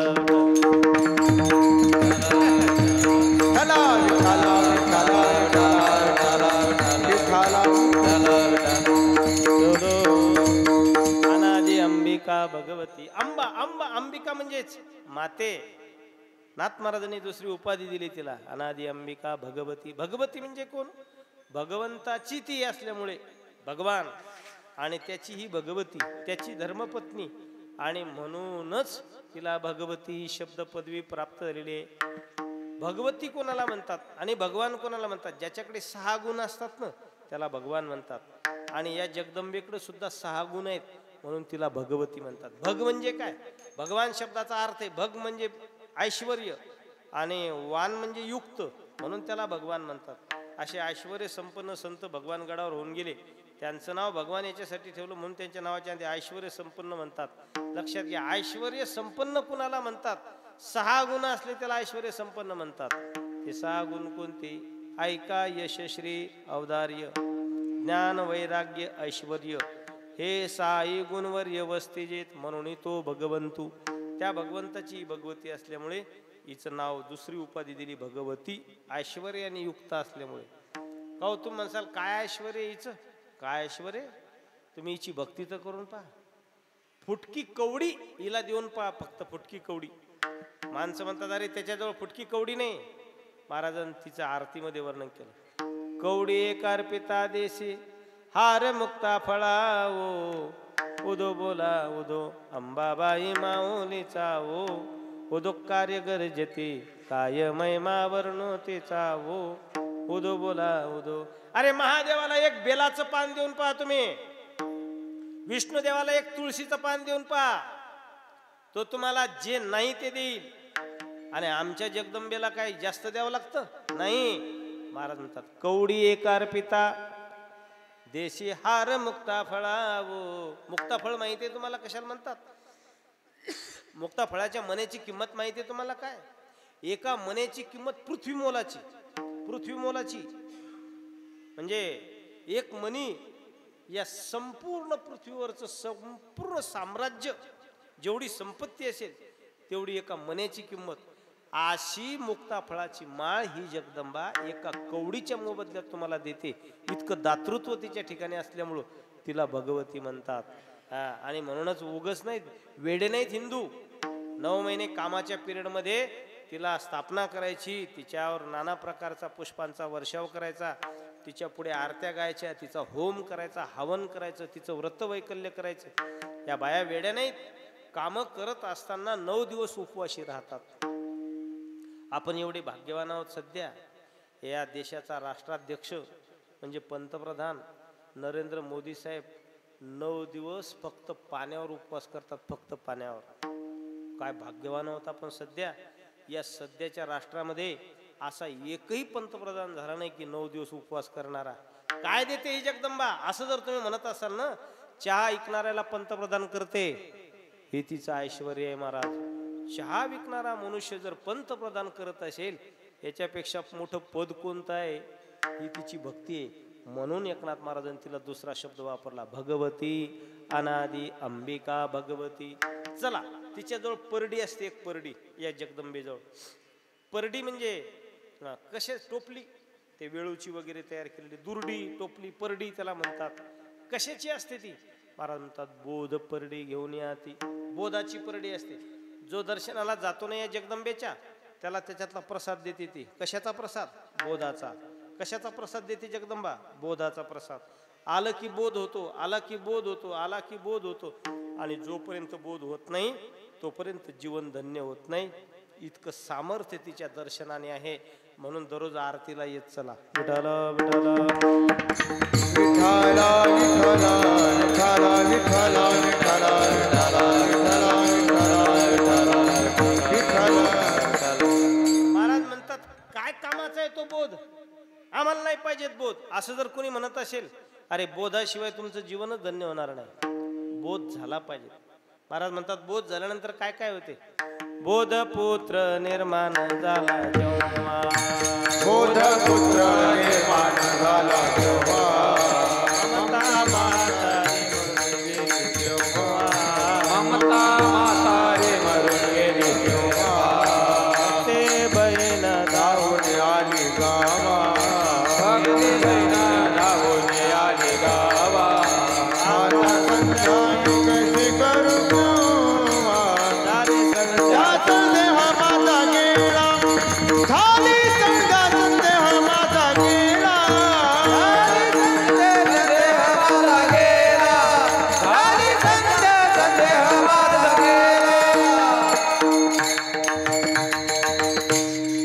जोपर्यंत तो पुत्र होत नाही तोपर्यंत जीवन धन्य होत नाही आपलं. प्रत्येकाला पोरगा झालाच पाहिजे. तुमच्या इकडे कोणाकोणाला पोर होतात? कोणाला पोर होतात तुमच्या गावात? इकडल्याला विचारतो, कोणाला होतात? बर, तुम्हाला तेवढं समजत नाही. काय खाली काय धन पाहायला लागले का जमिनी? 2 पर्याय देतो. बाईला लेकरं होतात का माणसाला? कोण होती? बाईला होतात ना पक्क. यायला तालगटातल्या विचारतो, बाईला होतात का माणसाला होतात पोरं? तुम पक्क आहे ना? चार चार 8 जण इनेकरी साक्षीदार राहा. पोरं बाईला होतात, पण लक्षात घ्या माणसाला सुद्धा पोरगा झाला पाहिजे. बाईला पोरं झाले माणसाला पोरं झाले नाहीत, जगणं मुश्किल त्यांचं, निरर्थक आहे जगणं. पण तो पुत्र कोणता? महाराज म्हणतात बोध नावाचा पुत्र झाला पाहिजे. बोध नावाचा पुत्र बाईला झाला पाहिजे आणि बोध नावाचा पुत्र माणसालाही झाला पाहिजे. बोध मग कसा होईल तो बोध नावाचा पुत्र? जगदंबेच्या आरतीला येत चला दररोज, नवरात्रीचे उपवास करा. नाही 2 टाइम जमत. आता आम्हाला 16 टायरची गाडी आहे, एवढी मशीन चालवायची म्हणजे सोपं आहे काय? काही असे स्वप्नीलजी सारखे असले तर त्यानं 8 दिवस नाही खाल्लं तर तसंच आहे. पण हे एवढी मशीन चालवायची म्हणल्यावर 1 टाइम धरा, निदान 1 टाइम व्रत वैकल्य केले आणि तिच्या दर्शनाला गेले की ती बोध नावाचा प्रसाद देते तुम्हाला, बोध पुत्र. आणि मग तो बोध नावाचा पोरगा झाला रे झाला की महाराज म्हणतात काय बदल होतो? बोध पुत्र निर्माण झाला जेव्हा. ऐका पुढे काय होते. एक घरातली म्हातारी मरते तुमच्या. म्हातारी मरायची का? ज्या सासू मारावं असं वाटत असेल त्यानं ऐका आता एक कीर्तन, सासू नका मारू. ऐका, ममता म्हातारी मरून गेली तेव्हा. ममता नावाची म्हातारी मरते म्हणजे सगळ्याविषयी ममता, नात्या गोत्याविषयीची ममता असते, मोह ममता ज्याला म्हणतात, धनाविषयीची ममता म्हणतात, शरीराविषयीची ममता असते. किती शरीराविषयी ममता आहे आपल्याला? बापा बाबा, किती शरीर नटवा वाटते आपल्याला. माणसाचं तरी बरं आहे वा, गडी एकदा आंघोळ केली, एकदा तोंड धुतलं की सकाळपर्यंत काही टेन्शन नाही. बायाच्या दिवसातून 4 साड्या बदलतात, नवीनच निघलंय नवीन. आणि याला लावतात म्हणतात काहीतरी. वक्ते बाबा सांगायचा, ज्या बाईला वाटत असेल ना आपले होठ कायम लाल राहावे, तिनं 2 बिबे फोडायचे, 2 बिबे आणि असे वटाला लावायचे. वटाला लावले आणि उरलेलं असं डोळ्याला वरी लावायचे. वरी डबल टेन्शनच नाही याचं. थ्रेडिंग नाही, फ्रेडिंग नाही, फ्रेमिंग नाही, काहीच नाही, टेन्शनच नाही. महाराज म्हणतात किती नट्टापट्टा. बरं हे शेटर आहे, शेटर हे वरी जाते असं उघडलं की वरी जाते.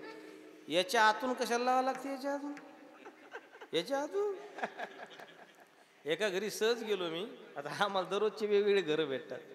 कीर्तनाला गेलो, बाई चहा घेऊन आली. चहा घेऊन आल्यानंतर बाईनं ते असं लावलं होतं, लाजली बिचारी. लाजल्यानंतर तिचे डोळे खाली पडले, खाली पडले म्हणजे गळून नाही, असे खाली पापण्या पडल्याबरोबर ते दिसलं.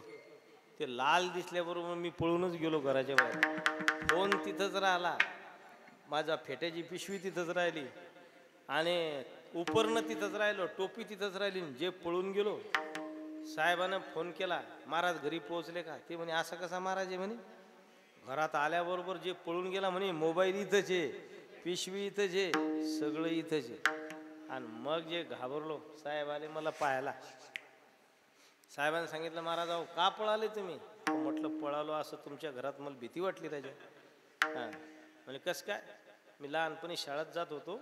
शाळेत जात असताना आमच्या शेताच्या म्हणजे शाळेच्या रस्त्यानं एक बाळू नावाचा माणूस होता.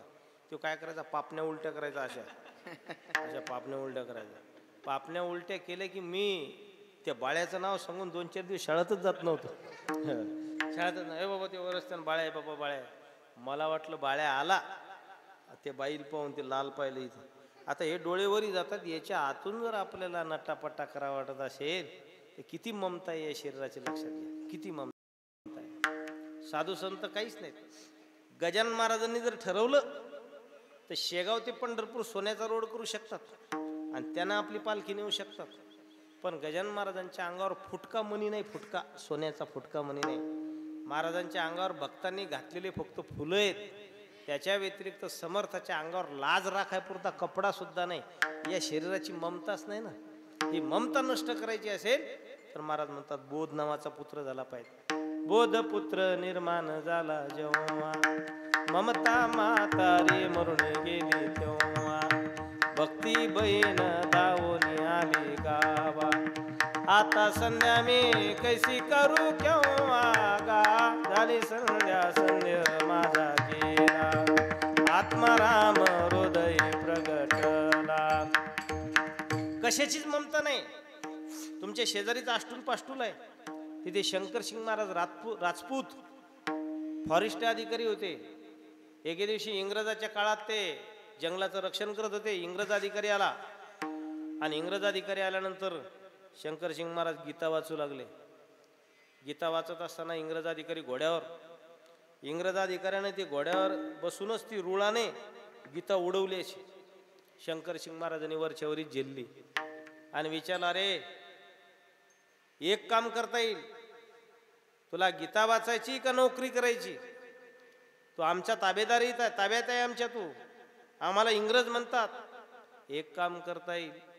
शंकरसिंग महाराजांनी सांगितलं, महाराज साहेब, हा माझा राजीनामा. लेकरू मी नोकरीला सोडू शकतो, पण लेकरू मायला सोडू शकत नाही.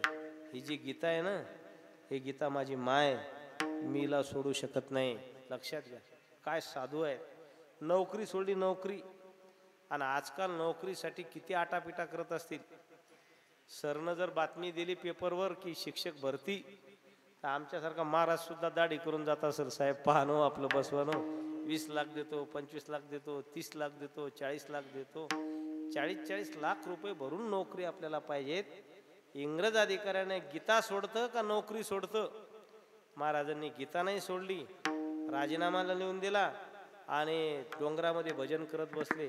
आणि आष्टूर पाष्टूरला त्यांची समाधी आहे. राजपूत माणूस, परंतु ममता नव्या पैशाची नाही. आपण तर व्यापारामध्ये, व्यवसायामध्ये, आपल्या नोकरीमध्ये, आपल्या उद्योगामध्ये नाना प्रकारचे वाकडे पाय पडून सुद्धा परत पैसा अर्जनासाठी, धनार्जनासाठी आपण काम करत राहतो.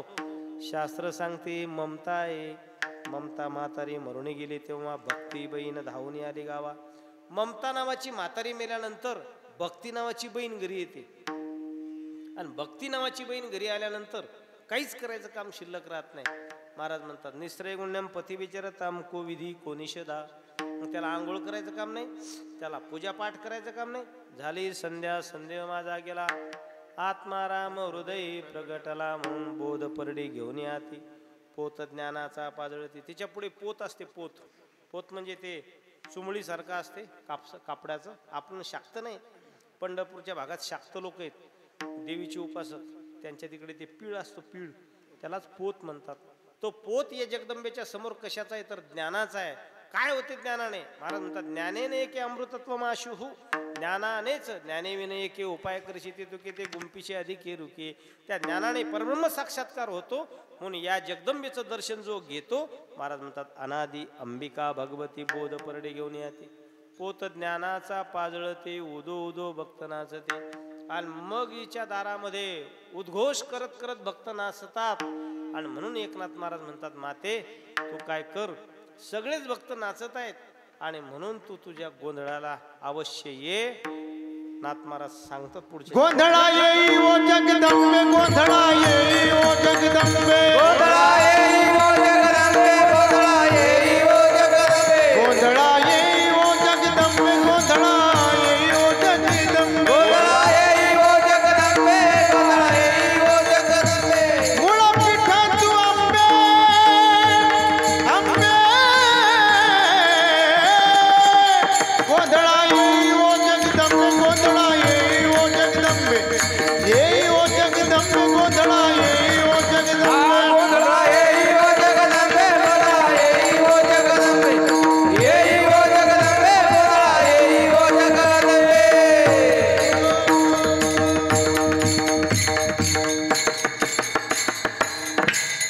वा वा, टाळ्या का वाजवत. हे टीव्हीतले माणसं तुमच्याच गावात भेटतात फक्त, नाहीतर आता ते तारीखही देत नाही. 7 दिवस कुठंच नाही, अजिबात नाही. मुडी माणूस ही मुडी. मन फिरलं तिथं जातात. प्रेम तुमच्या गावाने त्यांना दिलेलं असल्यामुळे या गावात 7 दिवस येतात, नाही तर ते 7 दिवस थांबत नाहीत. फार सुंदर चाली आपल्याला ऐकायला मिळतात. 7 दिवस भाग्यवान आहात तुम्ही. नाथ महाराजांनी सांगितलं, माते अगं तुझ्या या दरबारामध्ये सगळेच भक्त नाचायला लागले. आमचे मनोज महाराज नाचायला लागले, माझा बाप शंकर नाचायला लागला. जरी हात उचलत नाही, शरीर उचलत नाही, तरी सुद्धा बम बम भोले म्हणून म्हणून शंकर नाचायला लागला. येणेकरी बाबा नाचायला लागले.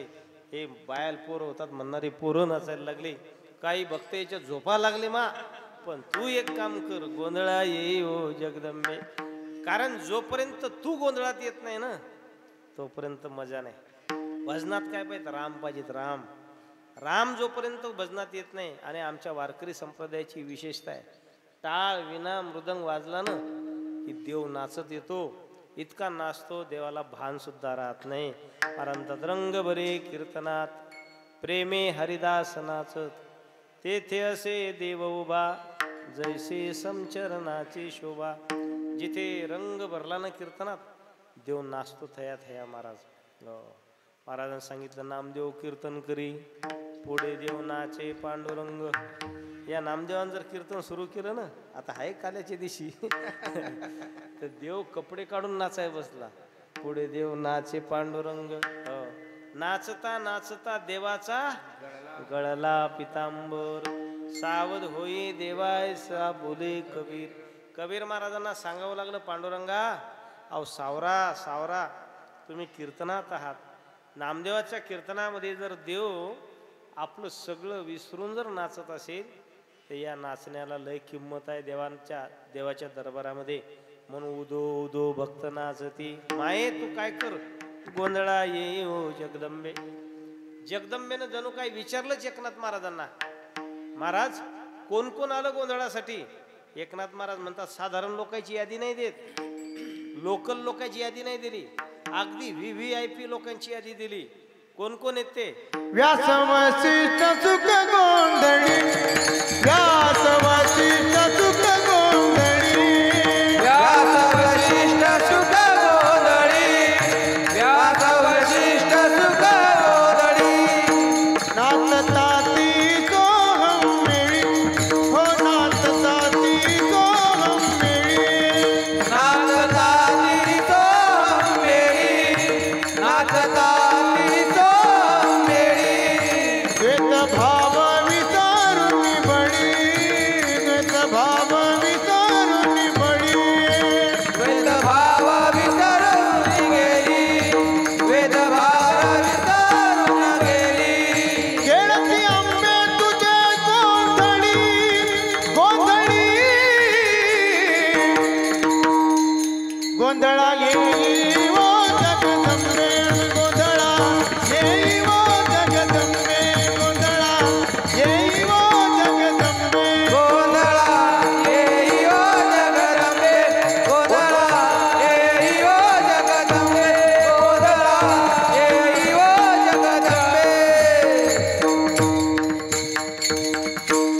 लक्षात घ्या, व्यास वशिष्ठ शुक गोंधळ. लोकल लोकांची यादी नाही दिली, VVIP ची यादी आहे. तशी ती यादी किती लोकांची दिली असते? आपले पुनोतीचं नाव आलं असतं ते नाथ महाराजांच्या यादीत, पण नाही. ज्यांनी काही स्वतः सिद्ध महात्मे आहेत अशा लोकांची यादी दिली. मा तुझ्या गोंधळाला कोण कोण आहेत? तू जर विचारशील ना तर लक्षात घे कोण कोण आहेत. पहिल्यानं नाव सांगितलं व्यास महाराजांचं, नमोस्तुते व्यास विशाल बुद्धे फुल्लारविंदायत पत्र नेत्र. हे न त्वया भारत तैल पूर्ण प्रज्वालितो ज्ञानमय प्रदीप. व्यासांसारखं बुद्धिमान कोण आहे? महाराज ज्ञानोबारांनी ज्ञानेश्वरीत कोणाचंच नाव नाही घेतलं. 2 माणसाला विसरले नाहीत. हो, त्यातली एक भगवान पूज्यपाद शंकराचार्यजी आणि दुसरे भगवान व्यासनारायण. लक्षात घ्या, दोघांचं नाव घेतलं ज्ञानोबारांनी ज्ञानेश्वरीत, बाकी कोणाचंच नाही. लक्षात घ्या, काय ज्ञानोबारांच्या ज्ञानेश्वरीने त्यांनी लिहिलेल्या ग्रंथाचं सुद्धा वर्णन केलं ज्ञानोबारांनी. व्यास महाराजांनी कोणता ग्रंथ लिहिला? महाभारत ग्रंथ लिहिला. महाभारत ग्रंथ सामान्य समजू नका, पण आपल्याला कवडी किंमत नाही त्याची. आपण कादंबऱ्या वाचतो, उपन्यास वाचतो आपण, परंतु महाभारत कधी वाचला नाही. मानावं लागेल त्या संजय खानला, त्याने महाभारत मालिका टीव्हीवर दाखवली म्हणून त्या महाभारतातले डुप्लिकेट का होणं पण घोडे पाहिले आपण. महाभारत, अर्जुन पांडव कौरव हे पाहिले आपण. नाहीतर आपण एवढे भान विसरलेले हिंदू आहेत की आपल्याला कधीच महाभारत पाहायला भेटलं नसतं. रामानंद सागर महाराजांचे उपकार आहेत आपल्यावर. जेवढी क्रांती ज्ञानोबा तुकोबऱ्यांनी केली ना, तेवढंच रामानंद सागर महाराजांचं सुद्धा, रामानंद सागर डायरेक्टरचं योगदान आहे. रामानंद सागरला देवाच्या दरबारात काही कमी जागा भेटणार नाही. रामानंद सागर म्हणजे हिरो राहणार आहेत, हिरो. जेवढं काम साधू संतांनी केलं तेवढंच काम रामानंद सागर यांनी केलं. कृष्णा मालिका तयार केली, रामायण मालिका तयार केली. आणि काय कृष्णा मालिका तयार केली रामानंद सागरजीने. त्यातली यशोदा पाहिली ना, अंगाला काटा येतो, काटा. त्यातला कृष्ण दही खाताना, माखन खाताना कृष्ण पाहिला ना, अंगाला काटा येतो. जुन्या काळामध्ये कृष्णा मालिका लागायची आणि त्यातली ती धून लागायची कृष्णा मालिकेची, नाव पडतानाची. आणि शेजाऱ्याच्या घरात टी व्ही असायची, कामं धामं सारून पळत पळत जायचं. टी व्हीत पण काच, बाकी T V black and white, आणि त्याच्या पुढं काच असायचा रंगीत. त्या कोपऱ्यात गेलं की लाल लुगडं, या कोपऱ्यात गेलं की धोतर सुद्धा हिरवं दिसत जाय. ते काच पुढं कलरची टी व्ही, कलरची टी व्ही, टी व्ही कशाची कलरची, ते पुढचा काच बसवेला असायचा फक्त, तो कलरचा काच. किती जमाना पुढं गेला आणि मग ती मालिका पाहायची. टी व्हीवालं मोठं खराब, लवकर सुरूच करत नसे. पण त्याला पण रामानंद सागरनं एवढं हायजॅक केलं होतं. 9 वाजले रे वाजले की टी व्ही चालू व्हायची म्हणजे व्हायची, आणि लोक रडायचे ढोरासारखे मालिका पाहून. म्हणून रामानंद सागरजींना चांगली जागा भेटली असेल, आणि नक्कीच भेटणार.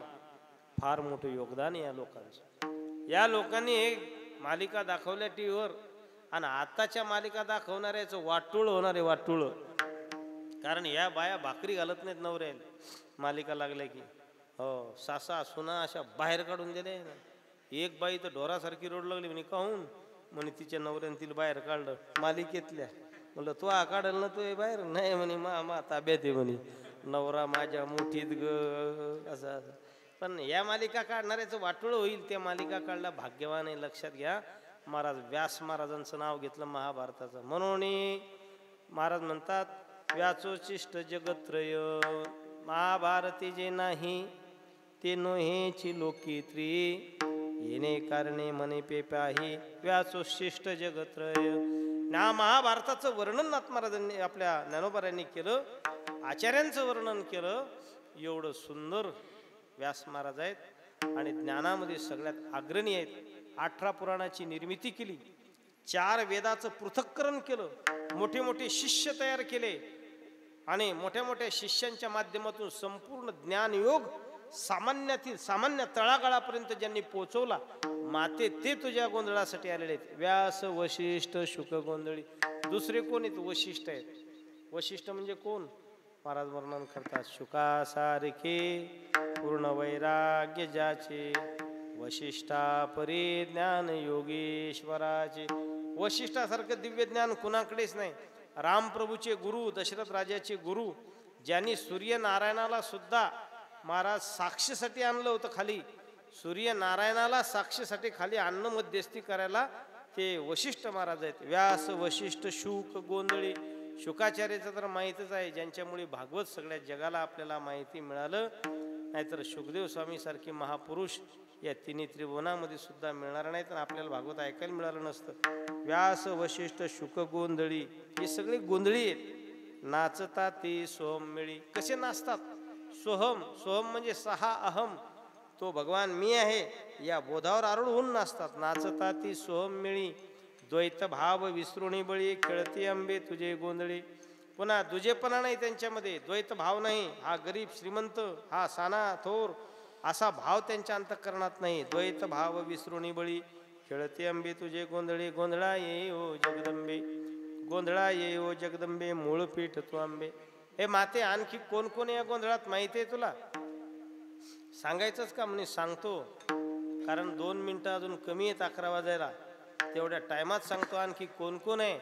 तर याच्यात सगळ्यात मुकुटमणी पुंडलिकराय अभंगाचे मुकुटमणी पुंडलिका, मुकुटमणी पुंडलिका, मुकुटमणी पुंडलिका, मुकुटमणी पुंडलिका. 33 कोटी देवनायका, गोंधळ घालतील कौतुक. एका जनार्दनी नाच देख, एका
जगदंबे गोंधळा ये ओ जगदंबे जगदंबे गोंधळा ओ जगदंबे जगदंबे जगदंबे जगदंबे पार खुमाई जय गोपाळ कुमारी पार खुमाई गोपाळ कुमारी गोपाळ कुमारी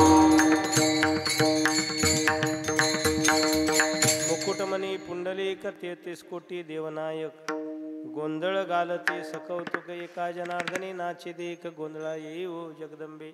सगळ्यांचे शिरोमणी पुंडलिक राय ते मुकुटमणी आहेत. 33 कोटी देव नायक 33 कोटी देवांचा नायक असणारा इंद्र तो सुद्धा या गोंधळामध्ये आहे महा. आणि एका जनार्दनी नाचे देख गोंधळा येऊ जगदंबे गोंधळ घालते कौतुक एका जनार्दनी नाचे देख गोंधळा येऊ जगदंबे. हे मा हे या भक्तांचं कौतुक पाहण्यासाठी तू आलीच पाहिजे. तू आली नाही तर आमचा हा गोंधळ घालून काही अर्थ नाही. आमच्या गोंधळाला गोंधळच म्हणतील लोक. पण तू जर आली तर याला जागरण म्हणतील, तू जर आली तर याला भजन म्हणतील, तू जर आली तर याला उपासना म्हणतील. आणि म्हणून आम्ही उद्घोष करतो उदो उदो भक्त नाचती गोंधळा ये ओ जगदंबे मूळ पीठ तू आंबे झालेली सेवा तुम्हा सर्व संत मायबापांच्या चरणी भगवान जगदंबेच्या चरणी समर्पित करतो. नवरात्रीचं कीर्तन आहे, त्यातल्या त्यात पावसातलं कीर्तन आहे. आणि पावसातलं कीर्तन हॉलमध्ये साऊंड सिस्टीमवाल्याला फार मोठं आव्हान असते. हॉलमध्ये कीर्तनाचं सेटिंग करणं फार मोठी अवघड गोष्ट असते. तरीसुद्धा त्यांनी ऑपरेटिंग चांगलं केलं. आणि ह्याच्यात हॉलमध्ये आवाज घुमतो. अशा हॉलमध्ये जर कीर्तन करायचं म्हणलं ना तर कीर्तनकाराचं फार मोठं त्रास होते त्यांना. कारण शब्द ऐकायला येत नाही स्पष्ट. आणि मग ते गोंगाट झाल्यानंतर घालमेल होऊन जाते. स्पष्ट आवाज आला नाही तर आपल्याला रिप्ले आला पाहिजेत. त्यावेळेस मग आवाजात जरा त्या ठिकाणी प्रसन्नता वाटते. आवाज मोठा नाही पाहिजेत आम्हाला गोंगाट, फक्त आवाज ऐकायला आला पाहिजे. हे हॉलमध्ये होते. पण भगवतीनं हे सगळ्या गोष्टी करून घेतल्या. पाऊस चालूच होता त्याच्यामुळे गावकरी मंडळीसुद्धा हातबल झाले. परंतु भगवतीनं हे सगळ्या गोष्टी करून घेतल्या. भगवान पवनसुत हनुमानजी आहेत, भगवान सदाशिव आहेत आणि माय भगवती आहे. अशा दुर्गा मातेच्या चरणी ही सेवा समर्पित करतो. ज्यांच्यामुळे सेवेचा योग आला आमचे आदरणीय श्री हरिभक्तीपरायण काल्याचे कीर्तनकार आमचे नामदेव महाराज आगाव, त्यांची काल्याची कीर्तनात सेवा होणार आहे. त्यांच्यामुळेच हे गाव मला पाहायला भेटलं. आमचे जीवलग मित्र, नेहमी आम्ही एका परिवारात असतो. आमचे मनोज महाराज आहेत, आदरणीय आमचे शंकर महाराज आहेत, आमचे सोमनाथ बाबा आहेत, विनेकरी बाबा साऊंड सिस्टीमवाले, आणि आमचे मिस्त्री आहेत माझ्यासोबत आलेले. घराण्याचा परमार्थ आहे त्यांचा.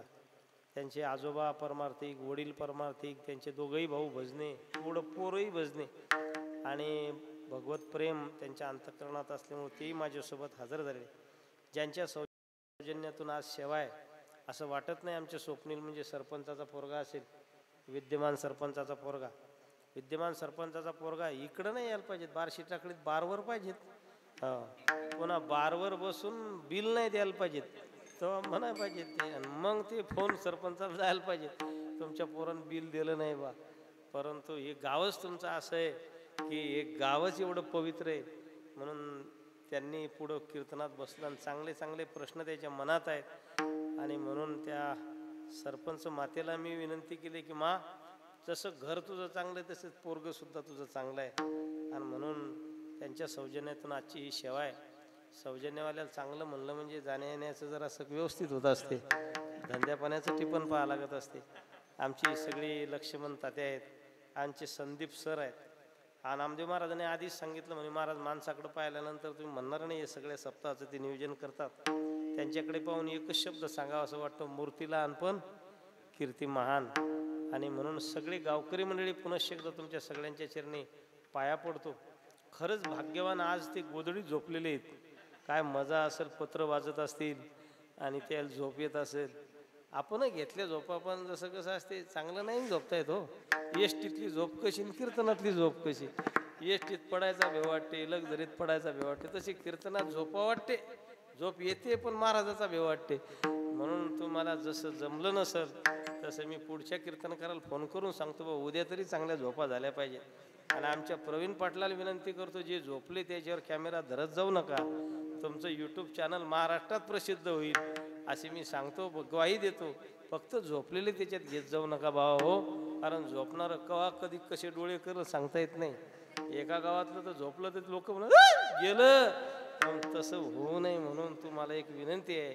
आम्ही लांबून तुम्हाला बोलवलं आणि जरी 6 नंबर हायवे तुमच्या शेजारी असेल तर तसे गेलेले माणसं याच्यात घेत जाऊ नका.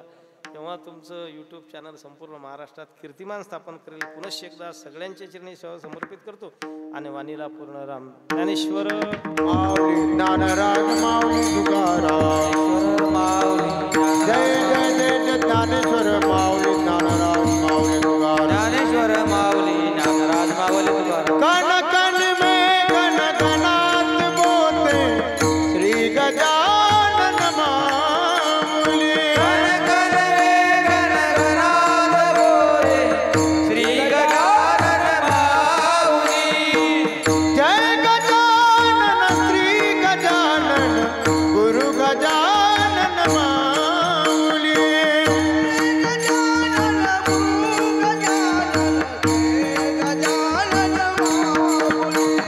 जय गजानन श्री गजानन गुरु गजानन माऊली गुरु गजानन माऊली. इंद्रायणी का जल भी बोले श्री गजानन माऊली श्री गजानन माऊली. तापी मैया का जल भी बोले श्री गजानन माऊली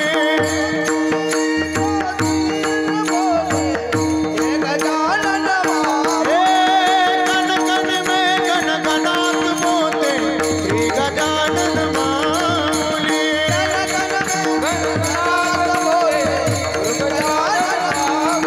अनंत कोटि ब्रह्मांड नायक महाराजाधिराज योगिराज ब्रह्म सच्चिदानंद भक्त प्रतिभा